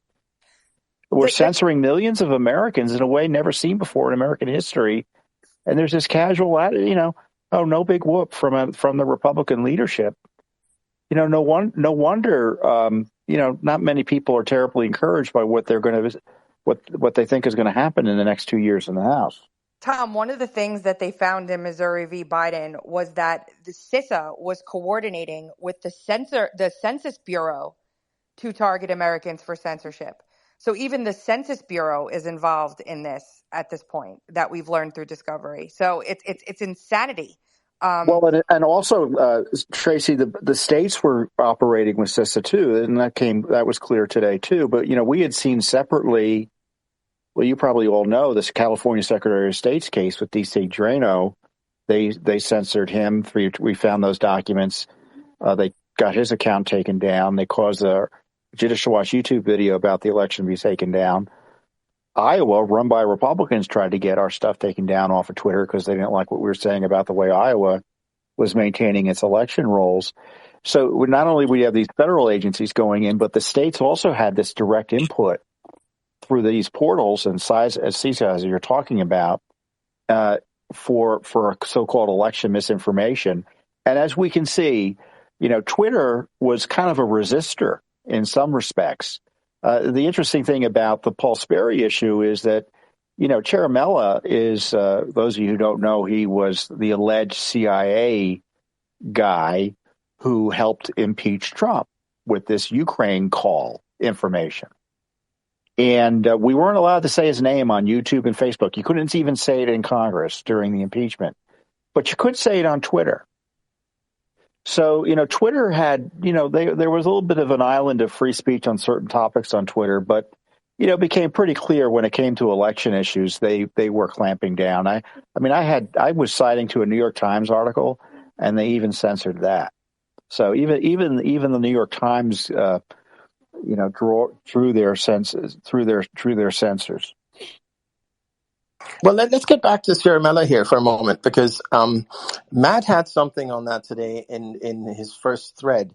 And what was interesting, well, it was all interesting, but there was this part where Adam Schiff makes these requests or demands for, and you mentioned Sperry, to get thrown off of Twitter, and he got his wish. The other guy that's thrown in there, this is really interesting. The names are sort of redacted, and then suddenly sort of further down, the name Misko shows up. And I think that was just someone kind of forgot to redact it maybe or so. Sean Misko is part of the Ciaramella gang who were involved with the first impeachment. And this guy is on the line with Twitter having people censored. Well, as I noted, not successfully in Twitter, right? But successfully, I would think, in YouTube and Facebook, because I know those rules were, as I understood them, enforced, at least with respect to Ciaramella. And what Sperry's thesis was that Vindman and Ciaramella were working with this staffer in Schiff's office to try to kind of launder this classified information in a way as to protect all those involved from being prosecuted for laundering classified information and misusing it. And that's what Schiff wanted shut down, because he wanted the impeachment to be clean, and he didn't want to have his operation, his dirty tricks operation against Trump, exposed because it probably, frankly, there were criminal liability for all involved if Barr hadn't refused to investigate the release of classified information that was used to try to get Trump impeached. And they were trying to censor anyone on Twitter, and I know they did it on Facebook and YouTube, who mentioned Ciaramella's name. I mean, an incredible development, don't you think? A CIA person his name's public, and we're not allowed to say it, even though he's involved in the impeachment of the president of the United States. Incredible. Now we know why. Yeah, and if you remember, the only reason that Trump was able to somewhat escape that unscathed is because he moved that transcript to a different location than where Vindman could get his hands on it. If that hadn't happened, Schiff would have been able to lie with impunity without the public knowing what actually was said in that phone call. Brick, you have your hand up, and then Harold and Tom, you've had your hand up the whole time, but you've been speaking. I'm sorry. I'll take it down. I'm a little slow on some of this. Yeah, I just had one thing I wanted to say. Thank you for calling me, Tracy, and bringing me up here. I do appreciate it. It's been a great space, and I came into a little bit late. I can't wait to listen to the whole thing. So one thing I just want to mention that, Tom was talking about how the Republican leadership in the House, or Republican people in the House, are not really making great inroads into what they're going to do with this information. I'm at least willing to give them the benefit of the doubt that they're involved in other things like determining who their speaker is going to be, and who's going to be committee heads and things like that. After that's settled, if they haven't done anything in a week or two, I'm going to be more concerned, but I'll give them a little bit of rope there. And the other thing that I really want to talk about is, because I don't know what's already been mentioned, I see this pattern. I'm sure we all see this pattern of the government increasingly becoming comfortable with going to Twitter about take care of this, take care of that. We need this down. We need this down. I can't wait to see what the end game is when they see the writing on the wall that Elon Musk could buy Twitter. I can't wait to see those emails that are passed back and forth about this is going to get out. I cannot wait to see the angst in those emails. That is going to be an incredibly fun chapter to read in this book. Right, and Well, just quickly, I mean, if the Republicans haven't gotten it, they know what they're planning to do. The speaker is irrelevant to that. This decision about what to do in terms of the investigations has largely been set. Right, and we didn't ask Matt. I don't recall anyone asking anyway about the DMs. I guess he has not had access, and I guess he wouldn't have access, and that would also throw up a lot of legal problems. But they're there, and they're not encrypted. Yeah, I just like to, I mean, to get a picture of, I can just envision the type of panic, the slow realization that it's actually going to happen. The wind down, the lack of, basically you're going to see I would imagine you'd see maybe fewer requests. I mean, if you're going to see that, that's going to be kind of like a tacit admission that, that maybe these requests are improper. If all of a sudden at a period of certain months they were at X and now they're at half X or a fraction of X, what caused that? And if there's anything other than just the fact that the company is soon to be owned by Elon, that's going to be an interesting indicator. It is. There's something else very interesting that was in that ties in with that. That was in today's release by Matt, which is every single request sent in to ban people and to take down accounts and so on was prefaced with Tom, you'll love this, with the sentence: "This information is provided only for intelligence purposes in an effort to develop potential investigative leads." That's their disclaimer. That's what they all put in there, the FBI and DHS and CIA and whoever, as a means of claiming that this has nothing to do with First Amendment, no breaches, no nothing. They're just trying to develop investigative leads. And then, of course, right below that, it says, please ban these people. We have Kyle Seraphin in here who's raising his hand now. He's one of the FBI whistleblowers who stepped forward to Project Veritas. Amazing guy, lots of insight. Kyle, go ahead, take the floor for a second. Hey, Ant, you've honed in on something really important, I think, and this is what the FBI does. This is something that is now sort of looks like it's across the intelligence community. I hadn't seen it from other agencies, but when the FBI is about to violate the First Amendment and they're going to create a case file or a threat tag, or they're going to identify symbols that are First Amendment protected, they go ahead and they put a caveat up there in this one little paragraph, and it just says, we can't initiate an investigation based on First Amendment protected activity. And by the way, here's a bunch of stuff that we would do if we could, and we're going to do it anyway. And so there's something really, really unsettling about the idea that they are acknowledging that, in fact, they are doing something wrong. They are acknowledging the thing that they are violating, which is something that I've seen for a couple of years now when it comes to looking at different types of counterterrorism cases.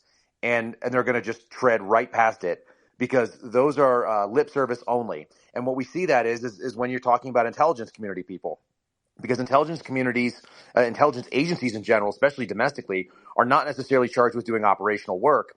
But the problem is the FBI has the ability to do operational work because they have a law enforcement capacity, just like DHS. And so they're going to have one side of the house say, hey, you got to be careful of this thing because here's our caveat. And by the way, go do this. And then the operational side of the house goes and does it. And so you honed in on an excellent point there. Once you see them making that warning, it tells you that they know what they're doing is wrong and they're going to do it anyway. It's just really troubling stuff. But that gives them enough plausible deniability to skirt any accountability that could potentially come. I think the problem that they're going to have now is that there were literal threats made via email about legislation or sanctions and things like that if they didn't act in a certain way. Well, I mean, Tom said it earlier in one of the spaces that it's like gangster government. This is what he had maybe a slightly different terminology, but I totally agree. This is like a shakedown. It's a protection racket. It's you hold something over the head of the agency that you want to come and bend to your will, or the private company rather. And as I've said in a couple of spaces now at this point, it's not common for companies to give up information voluntarily. They generally sign on behalf of either their customers or their user base. That's what's most common. And for you to see the opposite of that happening, where you have full compliance, and obviously it took some coercion, some movement to get them there. And I think that's what today's drop showed us, at least in the first part. And the second shows that it was effective. But, it's just not common that the companies bend over and hand things over to the government because they don't have to. That's the whole point. They have to go. There's a process, and people were ignoring that. Well, and that material they placed on that source information, that doesn't protect them. It just highlights the fact that it's Privacy Act protected material, or certainly material that typically isn't shared with private entities in order to take action against the individual. There's nothing comparable, at least in my understanding of modern federal law enforcement, where this was taking place, where the FBI was casually investigating, countless Americans and then asking someone to punish them through censorship and sharing the results of those investigations in this casual way.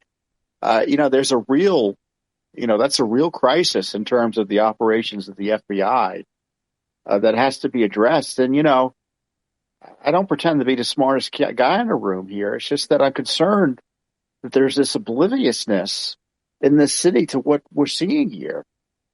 And, we're losing our country and losing our republic when we see law enforcement agencies being used for political purposes like this at the federal level. I mean, that used to distinguish us, or at least we'd like to believe it distinguished us in the sense we didn't see it as directly as we see it here. But to see this being done so plainly, with so little reaction from the establishment class, is exceedingly disturbing. No, you're absolutely right. And the point you mentioned is so important about here. A lot of folks have asked me over the last few weeks while these files have been coming out, well, why isn't anyone complaining about France or Germany, India, whatever, all these countries who also petition or coerce Twitter, whatever the word is? And the answer is because they don't have a First Amendment. There's nothing in those countries to stop the government from doing that. The United States is the sole country that has that. And that's so important. And it kind of doesn't have it anymore because we all heard Matt earlier talking about it, how it's just they didn't care. They just didn't even care about hiding it. They just went ahead and did whatever they wanted to do.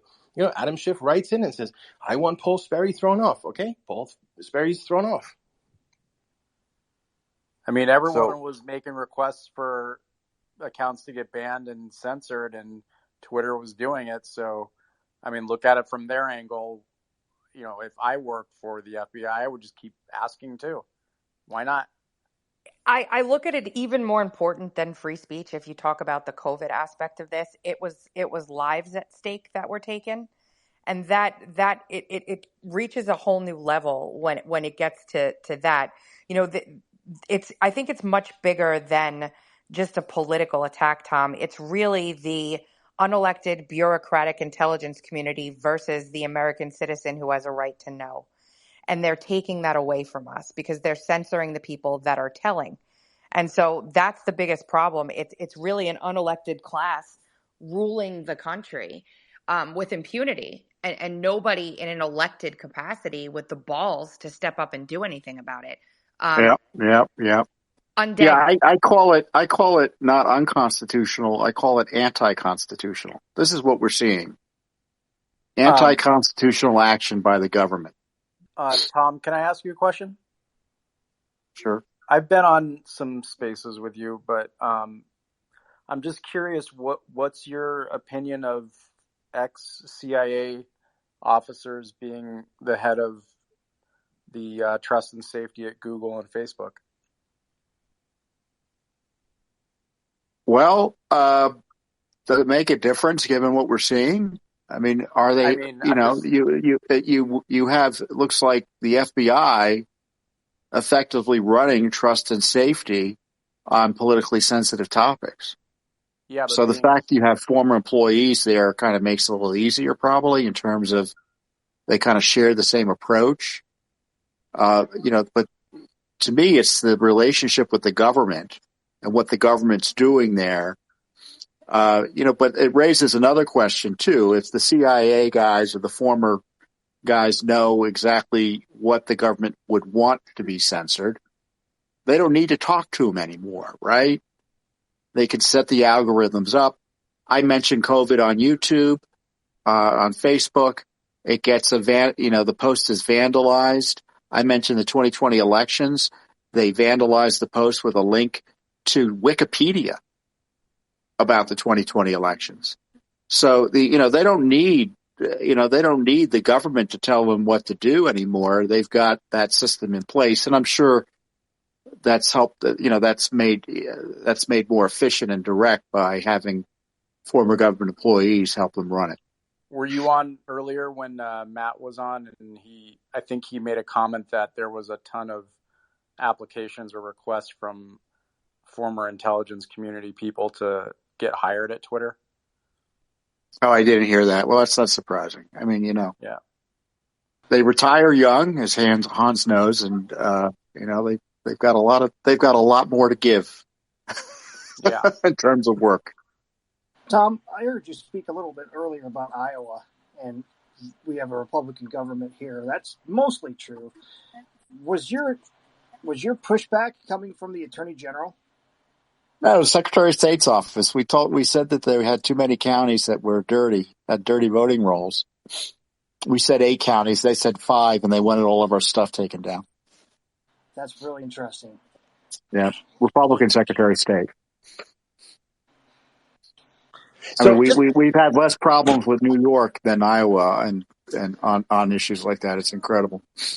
I just want to kind of take up something that Tracy mentioned a moment ago, which is so important. Do you all remember Stella Emanuel, the doctor?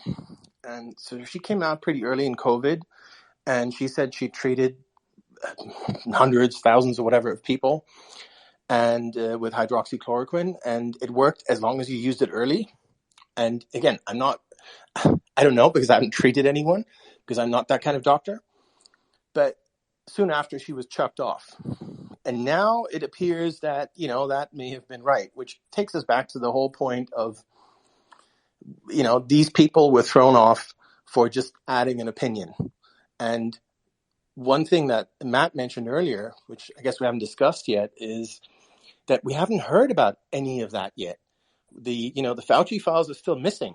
And I think Matt mentioned that, which was very interesting too, is that there was a different stream of information or coercion, whatever you want to call it, coming into Twitter from the usual one. So the one that he's been following is the Elvis Chan one, the FBI one.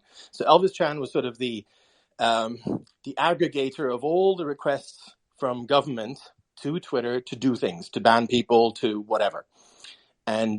But the COVID stuff doesn't show up there. So that's something that I'm still looking forward to. And, Elon has mentioned it many times. And I just wonder, what there is there.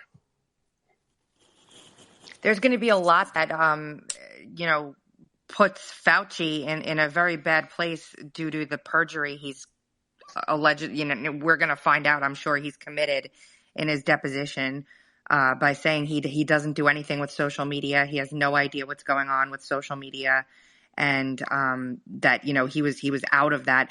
And that's why I keep saying usually, and I think Tom can attest to this, we find this stuff out and then there are lawsuits filed.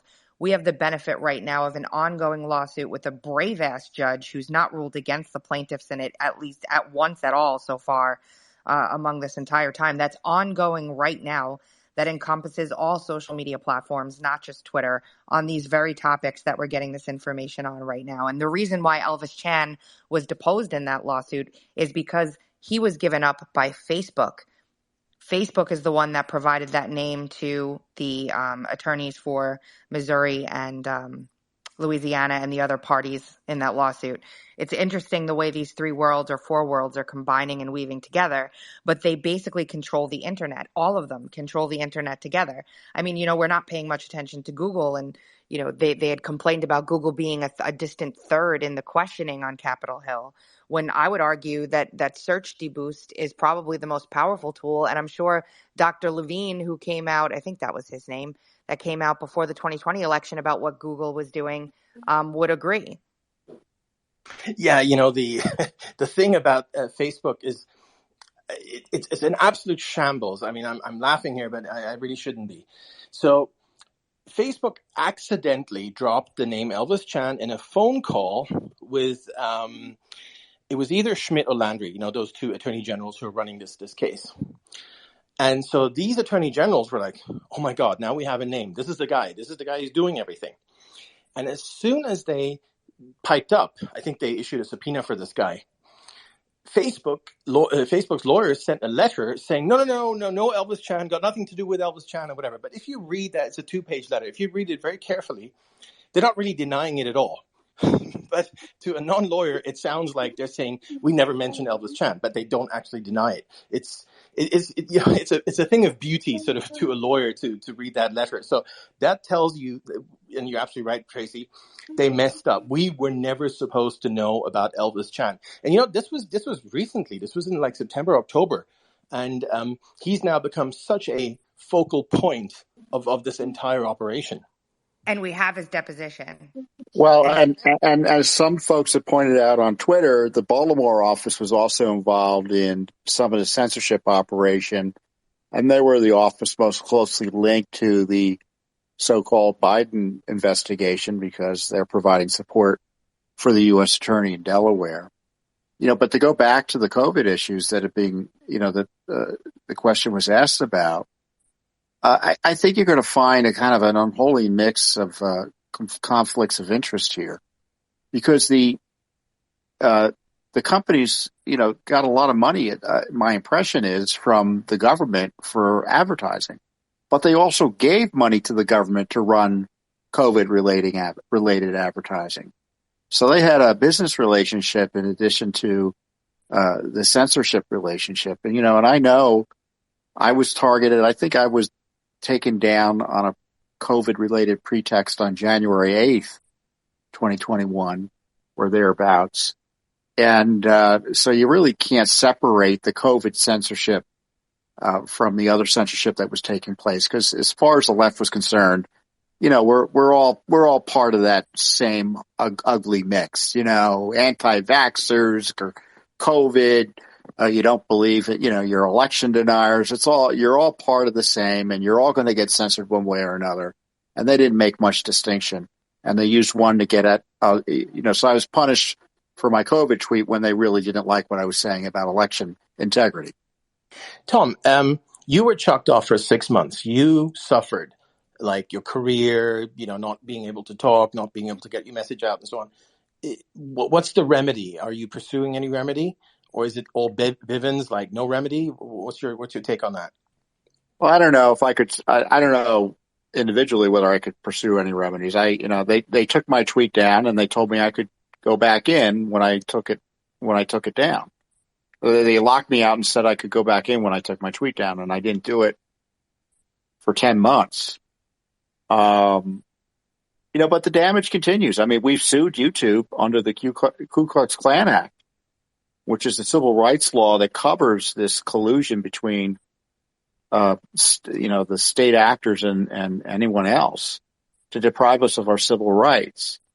So to the degree information like that comes out about me directly or anyone else, there's potential litigation that could arise from that. And, the challenge is that the Justice Department isn't going to do anything. Maybe some states attorney generals will creatively look at this and try to get some enforcement action against the companies and the entities that were behind this massive, what I call the Great Suppression. Right. Can I just say one thing about, on Elvis Chan and, on sort of FOIA? I know Twitter is not FOIA-able, but, it would be nice if we had something like that. Elvis Chan It is Interestingly enough, basically foiable with Elon in head now, in charge now. exactly. So let's just spell it out. What we're onto here. Elvis Chan was actually located or found by our friend Walker Fire a long time ago, years ago. And then he came up again in the Sussman case. So we found his name in the Sussman case as one of the sort of major players. And it turns out you all recall that Sussman brought this fake Alpha Bank stuff to the FBI, to his friend Baker. And then Baker passed it to some cyber people, and the cyber people laughed it off. This is a total joke. I mean, they immediately saw this was all fake. And guess who the FBI's leadership then farmed it out to, because they weren't happy with the response from the FBI's local people in Washington, the cyber people. They gave it to Elvis Chan, same Elvis Chan. So it would be fantastic. And I've seen so much on from what Matt has done already where Elvis comes up. I mean, he comes up all the time. It would be absolutely fantastic to have absolutely everything from Elvis Chan, anything with his name on it, and just to kind of forensically pick that apart. So just putting that out there as a wish list. He was really, like, you'd think he'd be a higher up or a higher position. Now he was the Forrest Gump, right? Yeah. Yeah, I mean, it's just interesting to me that they used this one guy for everything. Kyle, do they do that often? It's pretty bizarre because he's the GS-15, which is not really, he's not in the upper echelons of things. But to get to that point, he would have had to move back and forth and done some time in DC. So I'm sure he was a unit chief somewhere there, and maybe in the cyber unit, and then ended up back in San Francisco where he was comfortable. I had friends that were sitting in meetings that he would host, and he would hold them with like a high level executive at Reddit, and they were telling me the same stuff. Like before these drops started coming down, that he was giving the wink and the nod right away. It's like, we can't do censorship, but if it violates your policy, you guys should definitely do it. And he was saying that in front of hundreds of FBI employees who know better. And it didn't even faze him. It didn't even slow him down to say that and do that in front of this kind of audience. So for whatever reason, he felt very comfortable being in that space and operating that way. And like I said, I've had a number of people that were in these meetings with Reddit and others that were all tech companies that said the same sort of thing. So it's bizarre. But you would expect he would have been at a higher level and maybe just to be holding that kind of position. But he was also in the field office and he was in direct contact. So I don't know. Can you speak to Babbel for a minute? Yeah, as far as the social media exploitation tool that they've got. Yeah. So the FBI does a lot of what's called OSINT, right? Open source information or open source intelligence. And they're always constantly looking for ways to digest huge amounts of data and do it in a way that's somehow of value to the law enforcement space. So some of it's predictive, the kind of pre-crime stuff that we're trying to see. Is this a threat? Is this a pending threat? Is this going to melt down and cause some sort of federal harm or whatever, local harm, somebody be an active shooter? But then the other piece of it is can we gather intelligence on movements, whether it be fill in the blank group. And I have to imagine that things like Proud Boys and stuff like that, we're all kind of tagged in these things. But essentially it's a search engine that runs across all these different types of social media platforms. It was designed for the intelligence community specifically. And my numbers are going to run together now, but I want to say they have like a $27 million outstanding contract, of which maybe it's $1,000 a license, something to that effect. So, they've got a handful of licenses. I've had people tell me that it's not nearly as powerful as what they used to use, which is kind of funny. They used to use things like Data Miner and some of the other tools out there. And they said, they've got tools like Zero Fox, which somebody snuck past the censors and allowed them to name their software that. But there's a whole bunch of different sort of tools the Bureau is constantly buying access to. They're getting licensed to, and they're trolling across social media. They're trolling across websites and people's publishing, and then they're being used by intelligence analysts, and those people are trying to concoct a story. There was another thing that was called Social Spider that I recall, which was allowing us to touch people's social media pages without them seeing that we were accessing it. So even if they were private, we could take a look at that. And some of that tells me that they must have had some cooperation with the companies that were actually running these platforms as well. Yeah, I just didn't have the sophistication at the time when I was working CI to actually know what they were, what that actually involved. But there's no question. Doesn't it occur to you that was pretty low rent activity they were engaged in? I mean, if you're targeting as average citizens whose speech you're trying to police, you really don't need any high quality crawlers to do that, right? Other than to make sure they get the material. But if your goal is to, you would hope those tools are being used to kind of break codes terrorists use to communicate on social media platforms, as opposed to kind of root out speech that's offensive to the political class. Yeah, so by the time I saw them using this stuff, like that, I was actually aware of. Like the ones I had seen when I was working CI was that they were very targeted to an individual. So if we had ID'd a specific account or a person, we'd find out what their accounts were. We want to look at what their social media looks like. That was part of like an individual investigation. That's pretty targeted stuff. That's pretty specific. The crawling type programs, I do agree with you that it's a much lower threat level than what you'd expect. And so I didn't have to do that, thank God. That wasn't something that was tasked of me, but I saw it from the periphery. I was, located next to the national security squads that did the same kind of thing. And what had occurred to me is that it looked like they were basically trying to confirm whatever the narrative that came out of headquarters. Intel people want to be right. They have a vested interest in looking good by doing that. So it's like, well, if we forecast that, militia violent extremists or domestic, white supremacists are going to be the biggest threat to the homeland this year, it'd be really good if that was true. And the only way that you can prove that is by going out and digging up all these white supremacists or militia violent extremists or whatever the hell it is that you're trying to ID.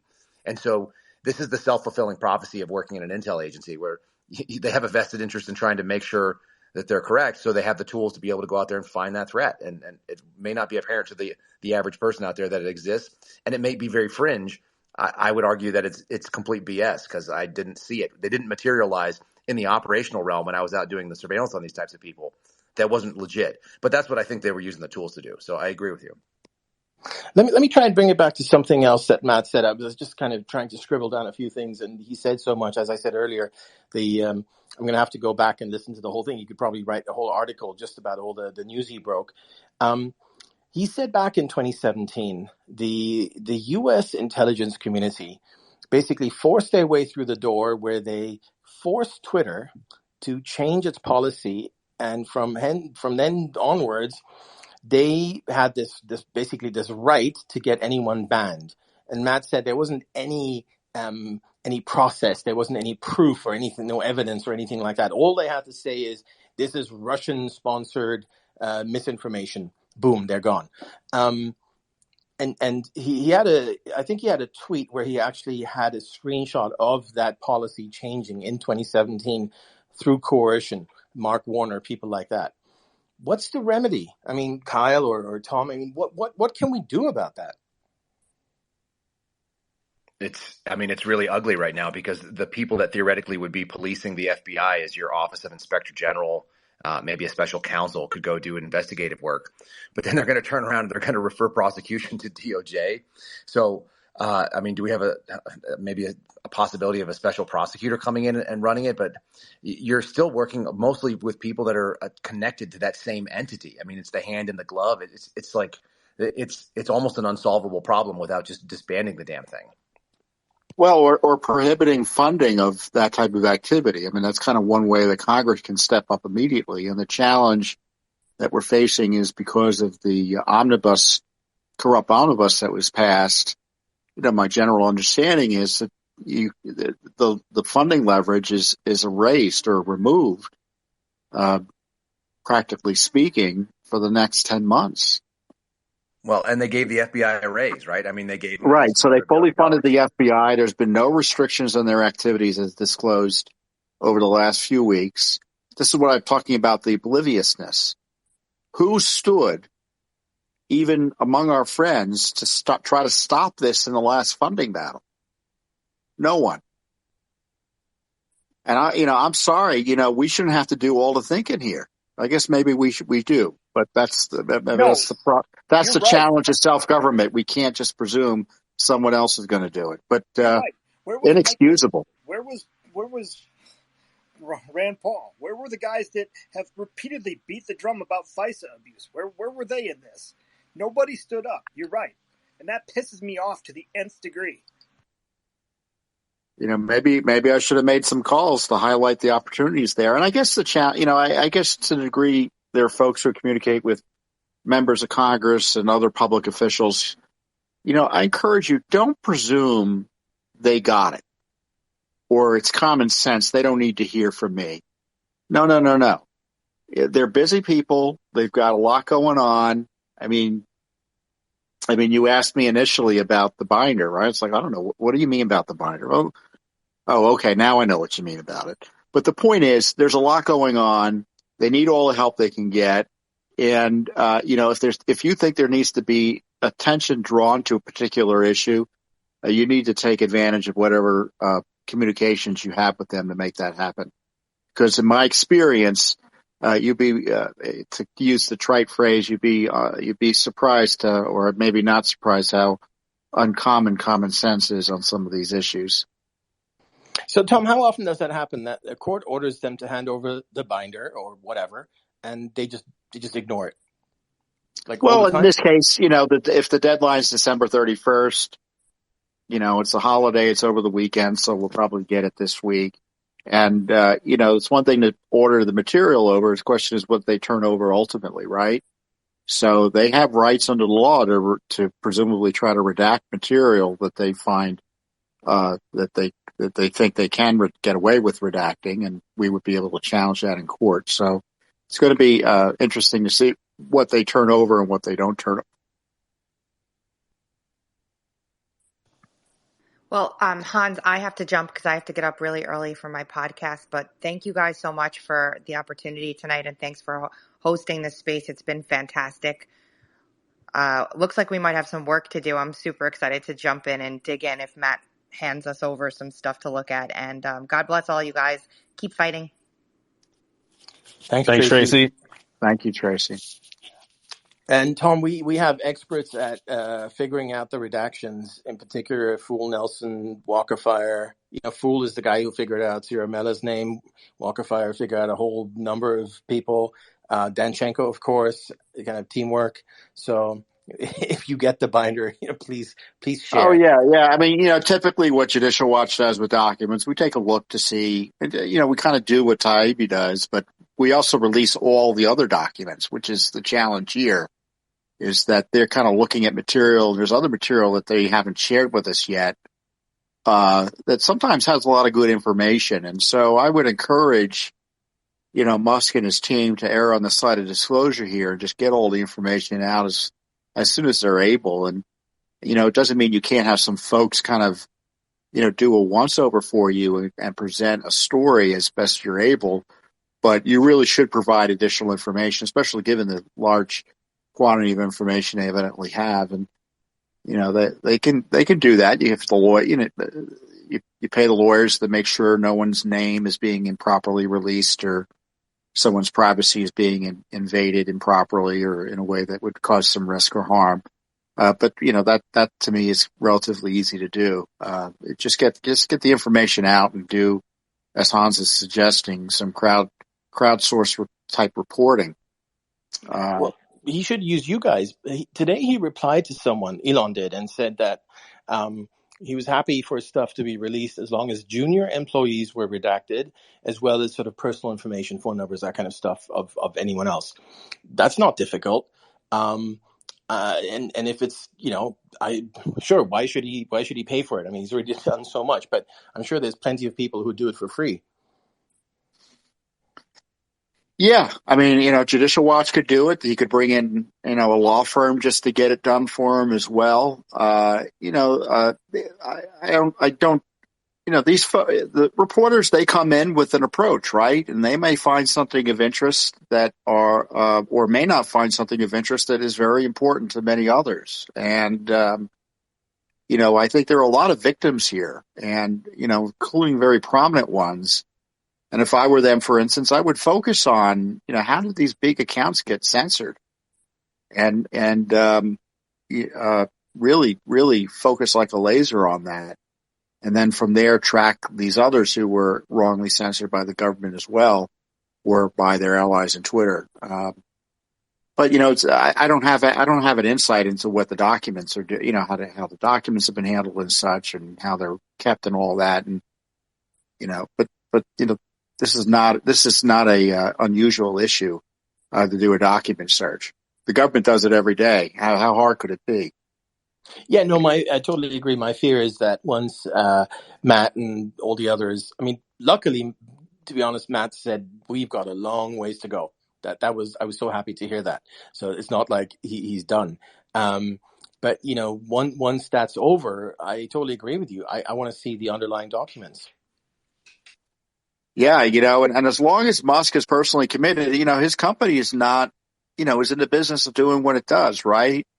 And document production for the public is not an ordinary business practice. So this is a pretty extraordinary set of circumstances. And of course, the left is attacking him. They want to jail him in retaliation for this. So he's going to be facing a lot of pressure. And to the degree folks are listening, I would demand that, for instance, members of Congress, come out and support him. I don't know if I agree with Musk and everything he believes. That's not the point. Same thing with Trump. It's not. The point is he being abused by the government in retaliation for First Amendment protected activity? And the answer is yes. I mean, Trump was a crime victim in dramatic ways. And I think we're seeing indications that Musk is one as well. Yeah, with his cars as well. Did you all see that everyone gets a $7,500 tax credit on an EV, but not a Tesla? Well, the Federal Trade Commission sent his company 2 nasty letters a few weeks ago or a month or two ago, right? Demanding some information about this this ridiculous consent decree issue. The President of the United States, his first press conference after he won his election based on attacking other Americans and threatening him, directed a security review of Musk's operations. That used to be impeachable, right? But that's pretty. He's a billionaire, but the government doesn't think in terms of money; they think in terms of force. And if they come after him, all the money in the world's not going to protect him from being thrown in jail. If the Biden DOJ decides to, reanalyze or reevaluate law in a way to, put him on the dock. Hey, Hans, before we go any further, Ryan's been holding his hand up for a while. I know he said he only had one question. Yeah, so maybe we can let him in. And then we have a couple other people that came in, Sphinx and Willie, so and we can get back to wherever you're headed. Just have one quick question. And actually, Kyle, it's for you, and I really appreciate what you're doing. But I had a quick question, and to whatever extent you could answer it, I would appreciate it. One of the things that I've come across over the last several months in some of the FOIA work that I do is a series of investigative referrals that come down from DOJ and the FBI through DARPA and then ultimately to various third-party contractors. But as an initial matter, I'm a little bit confused and a little bit concerned, I guess, as to why investigative taskings are flowing from the FBI or DOJ at all to the Department of Defense. And the ones that I've seen specifically go to DARPA. But for domestic investigations, is there anything you can speak to as to the frequency that cyber-related investigations, what frequency those taskings might be sent to the Department of Defense and what the rationale might be behind some of that? I'm totally not familiar with that sort of work. So the only thing I can think of is that it would be that they're sending CI concerns that are CI investigations. So we used to deal with DoD entities on a fairly regular basis, sometimes for just basic criminal matters, and sometimes for more sort of espionage or counterproliferation or that type of thing. If there was somebody moving materials or technologies that they shouldn't be, or they were exposing them. So that's the only thing I could really think of that would make any sense for that kind of tasking to go over there, just because they would be the owners of maybe they would have the personnel that was involved or something to that effect. But without a little bit more information, I'm not really sure. Yeah, I don't think that's what it is, but that is a question that I'm curious in, and I appreciate you taking a shot at least.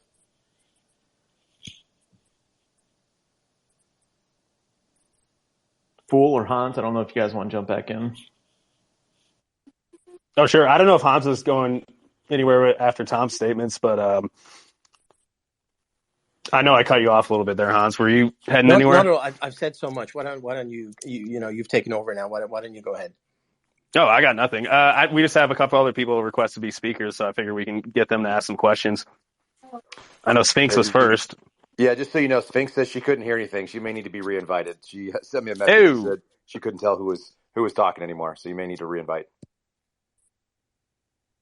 Sphinx, can you unmute yourself at all? All right, we'll move on to Willie then.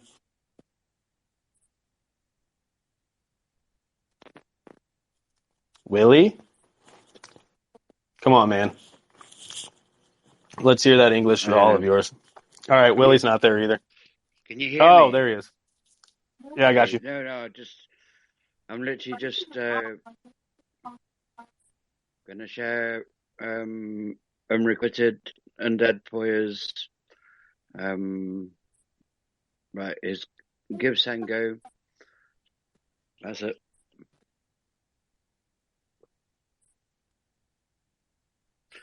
No, he's doing the main work on like FOIA requests and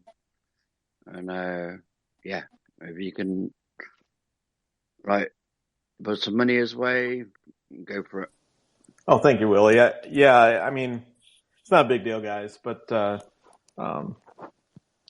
to continue fighting for documents. That's all. So appreciate it, though. Yeah, Ryan's been fighting a lot of fights in Georgia Tech, trying to get documents and public information stuff that's actually owed to us. So, and he's running up a lot of bills. So that'd be very nice if you could contribute to that. He's fighting a fight that, only people like Tom Fitton have really as private endeavors. So that'd be great if you could contribute to that.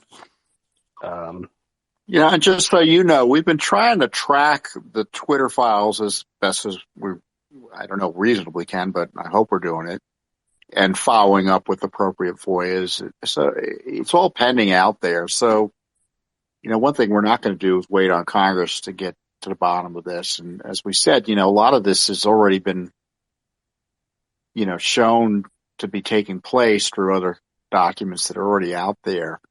But it needs to be expanded into what Facebook is doing and Google is doing, because as I suggested to my question to Matt Taibbi, for those who are listening, the impact of censorship by those entities are exponentially greater in terms of the sheer numbers of people it impacts than Twitter.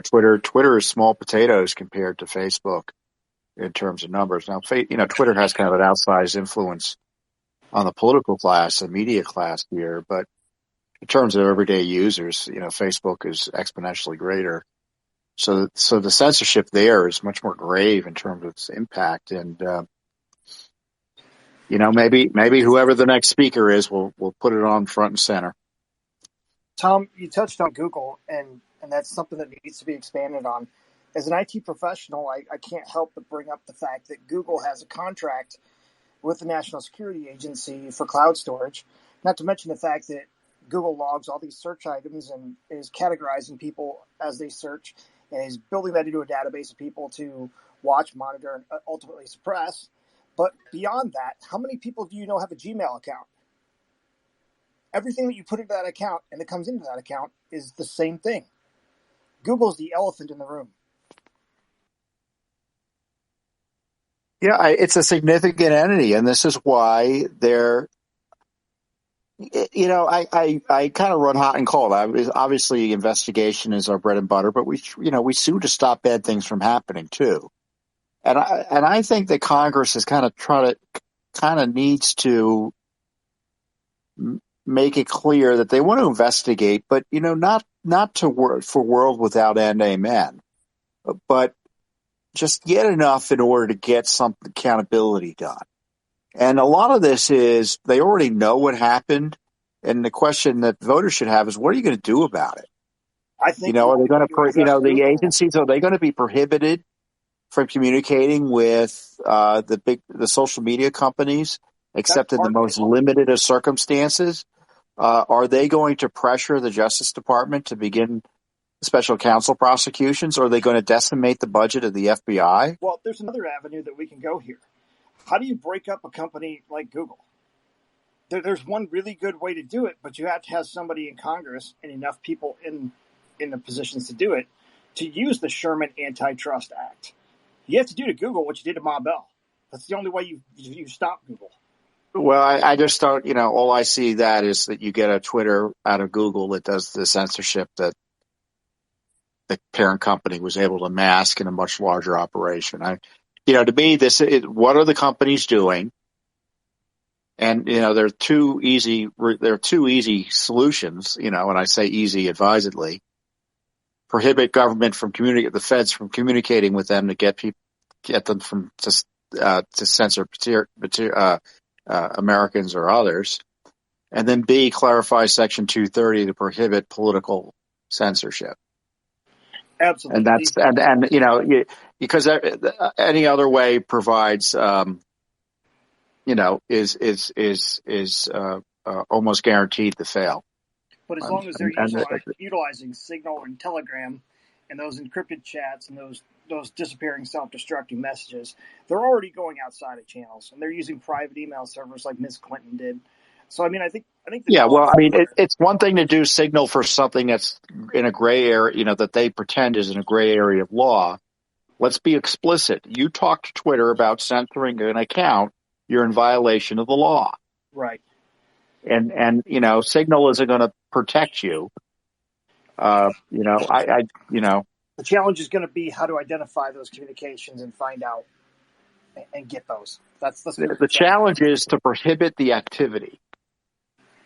The activity, Biden is embracing the activity. The COVID censorship is continuing.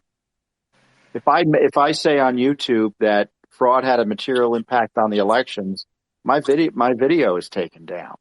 Absolutely. That isn't necessarily directed from the government. That's because Section 230 has been misapplied and needs to be clarified to protect political speech on the platforms. I agree. It's a two-part problem. You've got to get these companies to not accept the request to do this. You've got to make the punishment hard enough for those companies that they turn around and say, no, I'm sorry, FBI, we're just not going to entertain that, period. But Kyle made a great point in that even if you prohibit it from the other side of the fence, they're just going to throw up a disclaimer and they're going to skirt the law and do it anyway. That's the problem that I think is most troublesome.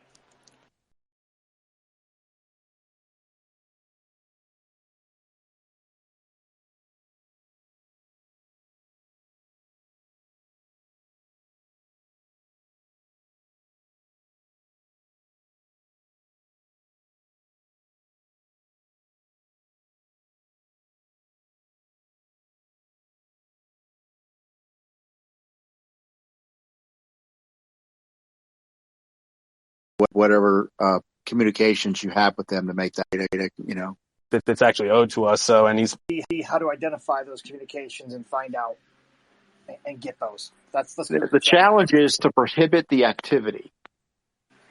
The activity, Biden is embracing the activity. The COVID censorship is continuing. If I say on YouTube that fraud had a material impact on the elections, my video is taken down. Absolutely. That isn't necessarily directed from the government. That's because Section 230 has been misapplied and needs to be clarified to protect political speech on the platforms. I agree. It's a two-part problem. You've got to get these companies to not accept the request to do this. You've got to make the punishment hard enough for those companies that they turn around and say, no, I'm sorry, FBI, we're just not going to entertain that, period. But Kyle made a great point in that even if you prohibit it from the other side of the fence, they're just going to throw up a disclaimer and they're going to skirt the law and do it anyway. That's the problem that I think is most troublesome.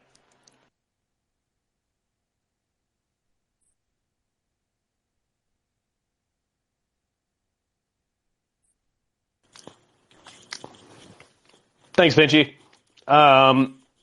I guess we'll just move on to people who want to ask questions. We have Mehdi over here, just got added to the chat. Mehdi, what's up? Oh, thank you very much for allowing me to speak. No problem. To some pretty amazing people, and I know there are great, amazing people down in the listening as well. I just wanted to ask, because I hear this constantly about the funding for documents.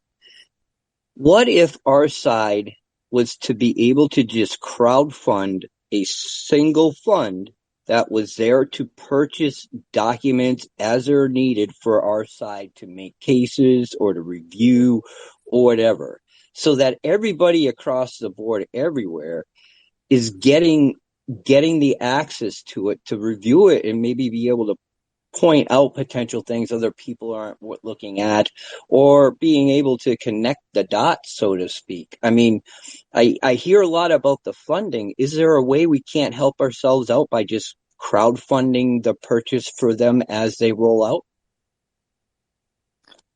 Well, you don't have to, typically you don't have to pay for them.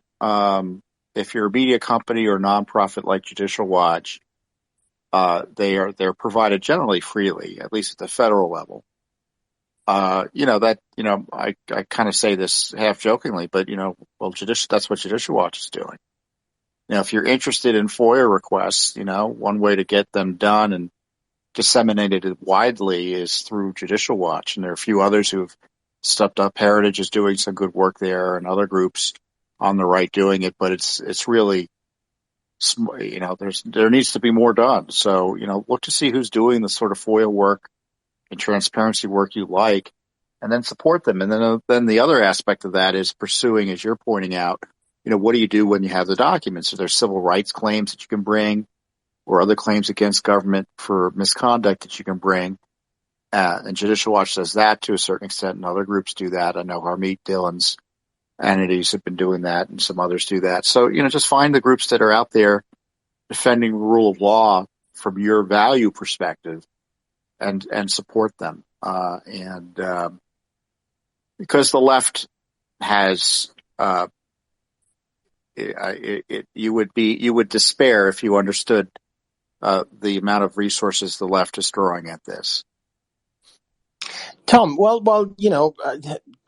when you say that, I've long wondered, to be honest, how does Tom Fitton feel about the fact that there was a President Trump and he supposedly had this power to declassify anything, and then it sort of fell short? So, for instance, the binder, right? You guys have been fighting that for a while. Is it like, are you frustrated with that? Or is it more that because you know how hostile the bureaucracy is, you know what he was up against? Yeah, I was frustrated about it. The challenge that you have is that you could say, hey, we got to get all this done, and you can get support from the highest levels of government. But unless you're sitting there in the guy's office 24/7, when the government lawyers come in or the political advisors come in and say, you can't do this, or even worse, oh, we'll do it. And then they don't do it. And, you're relying on the President of the United States to make sure a FOIA request is answered. I mean, that's kind of, that's not ass backwards. I don't know what is. We need a commitment to taking on the deep state, the administrative state, whatever you want to call it, from all levels of government. And, the president, Trump was the most transparent president in American history. And we did get some extraordinary documents, I think. I don't know for sure, but, evidently, he got some of that material out, like, the FISA warrants that we, Judicial Watch, obtained. I'm sure that was because of the president's interest in getting that out. I would suspect, and certainly even agency interest in doing it, his appointees. But, those were kind of exceptions that proved the rule. I mean, we had more difficulty. I mean, we were in court earlier this year, for instance, or maybe it was last year. I don't remember. Federal court. And I was sitting in there.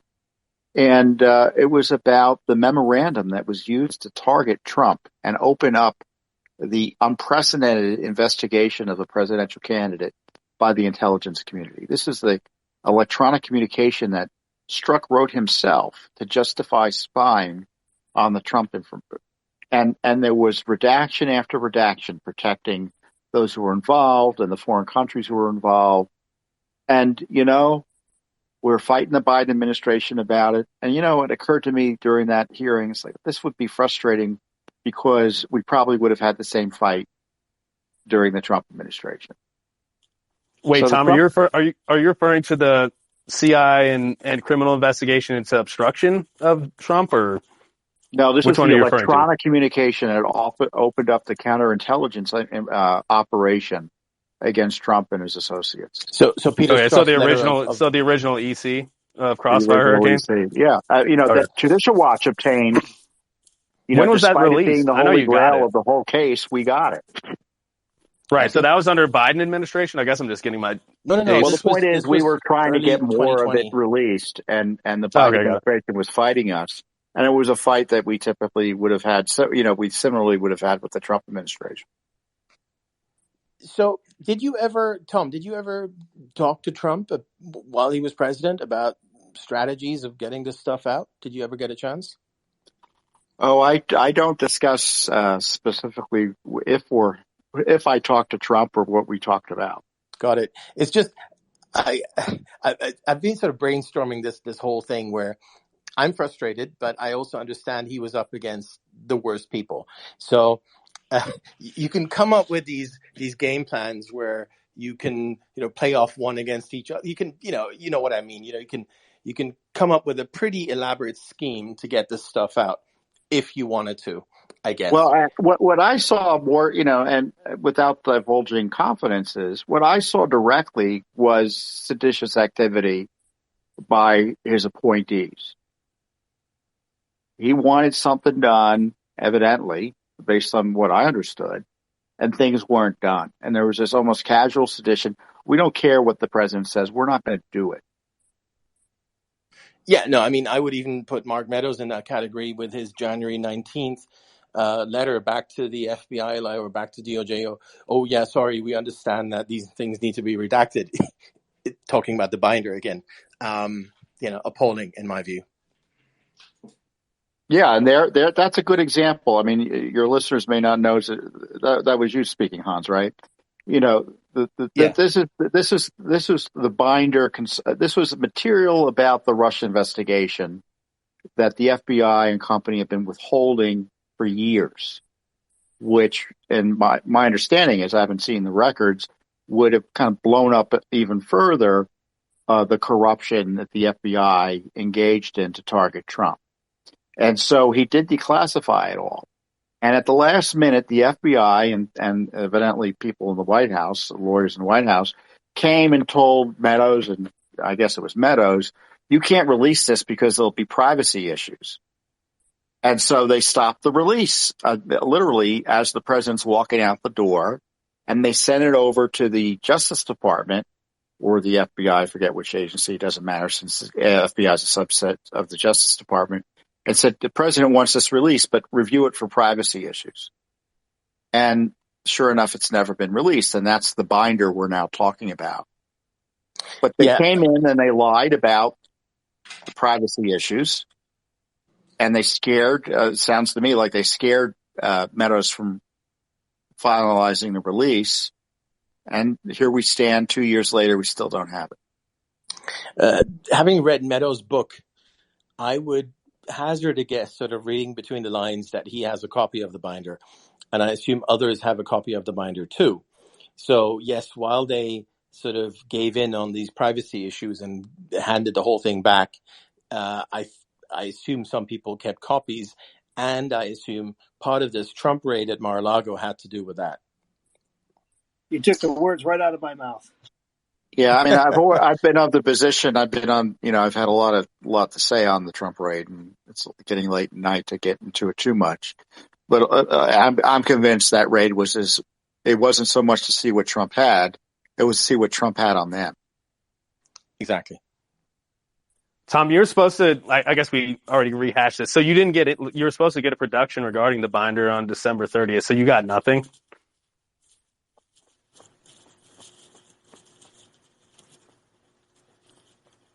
Hello?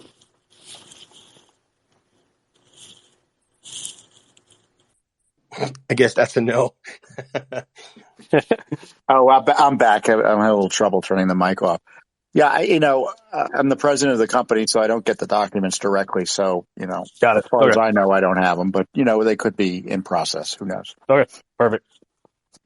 Right, guys, I think that was fantastic, and I'll kind of call it a day here. I don't have to get up as early as Tracy. She has to get up at 4, but I have to get up at 6. So thanks, everyone, for coming, and, this was great, and hope we can do it again sometime. Thank you for the opportunity. Thank you, Hans. Appreciate it. Thank you. Thanks, Hans. Thanks, Hans. Thanks, Tom and Kyle and everybody else. Good job. Bye. Yeah, thanks, y'all. Good night.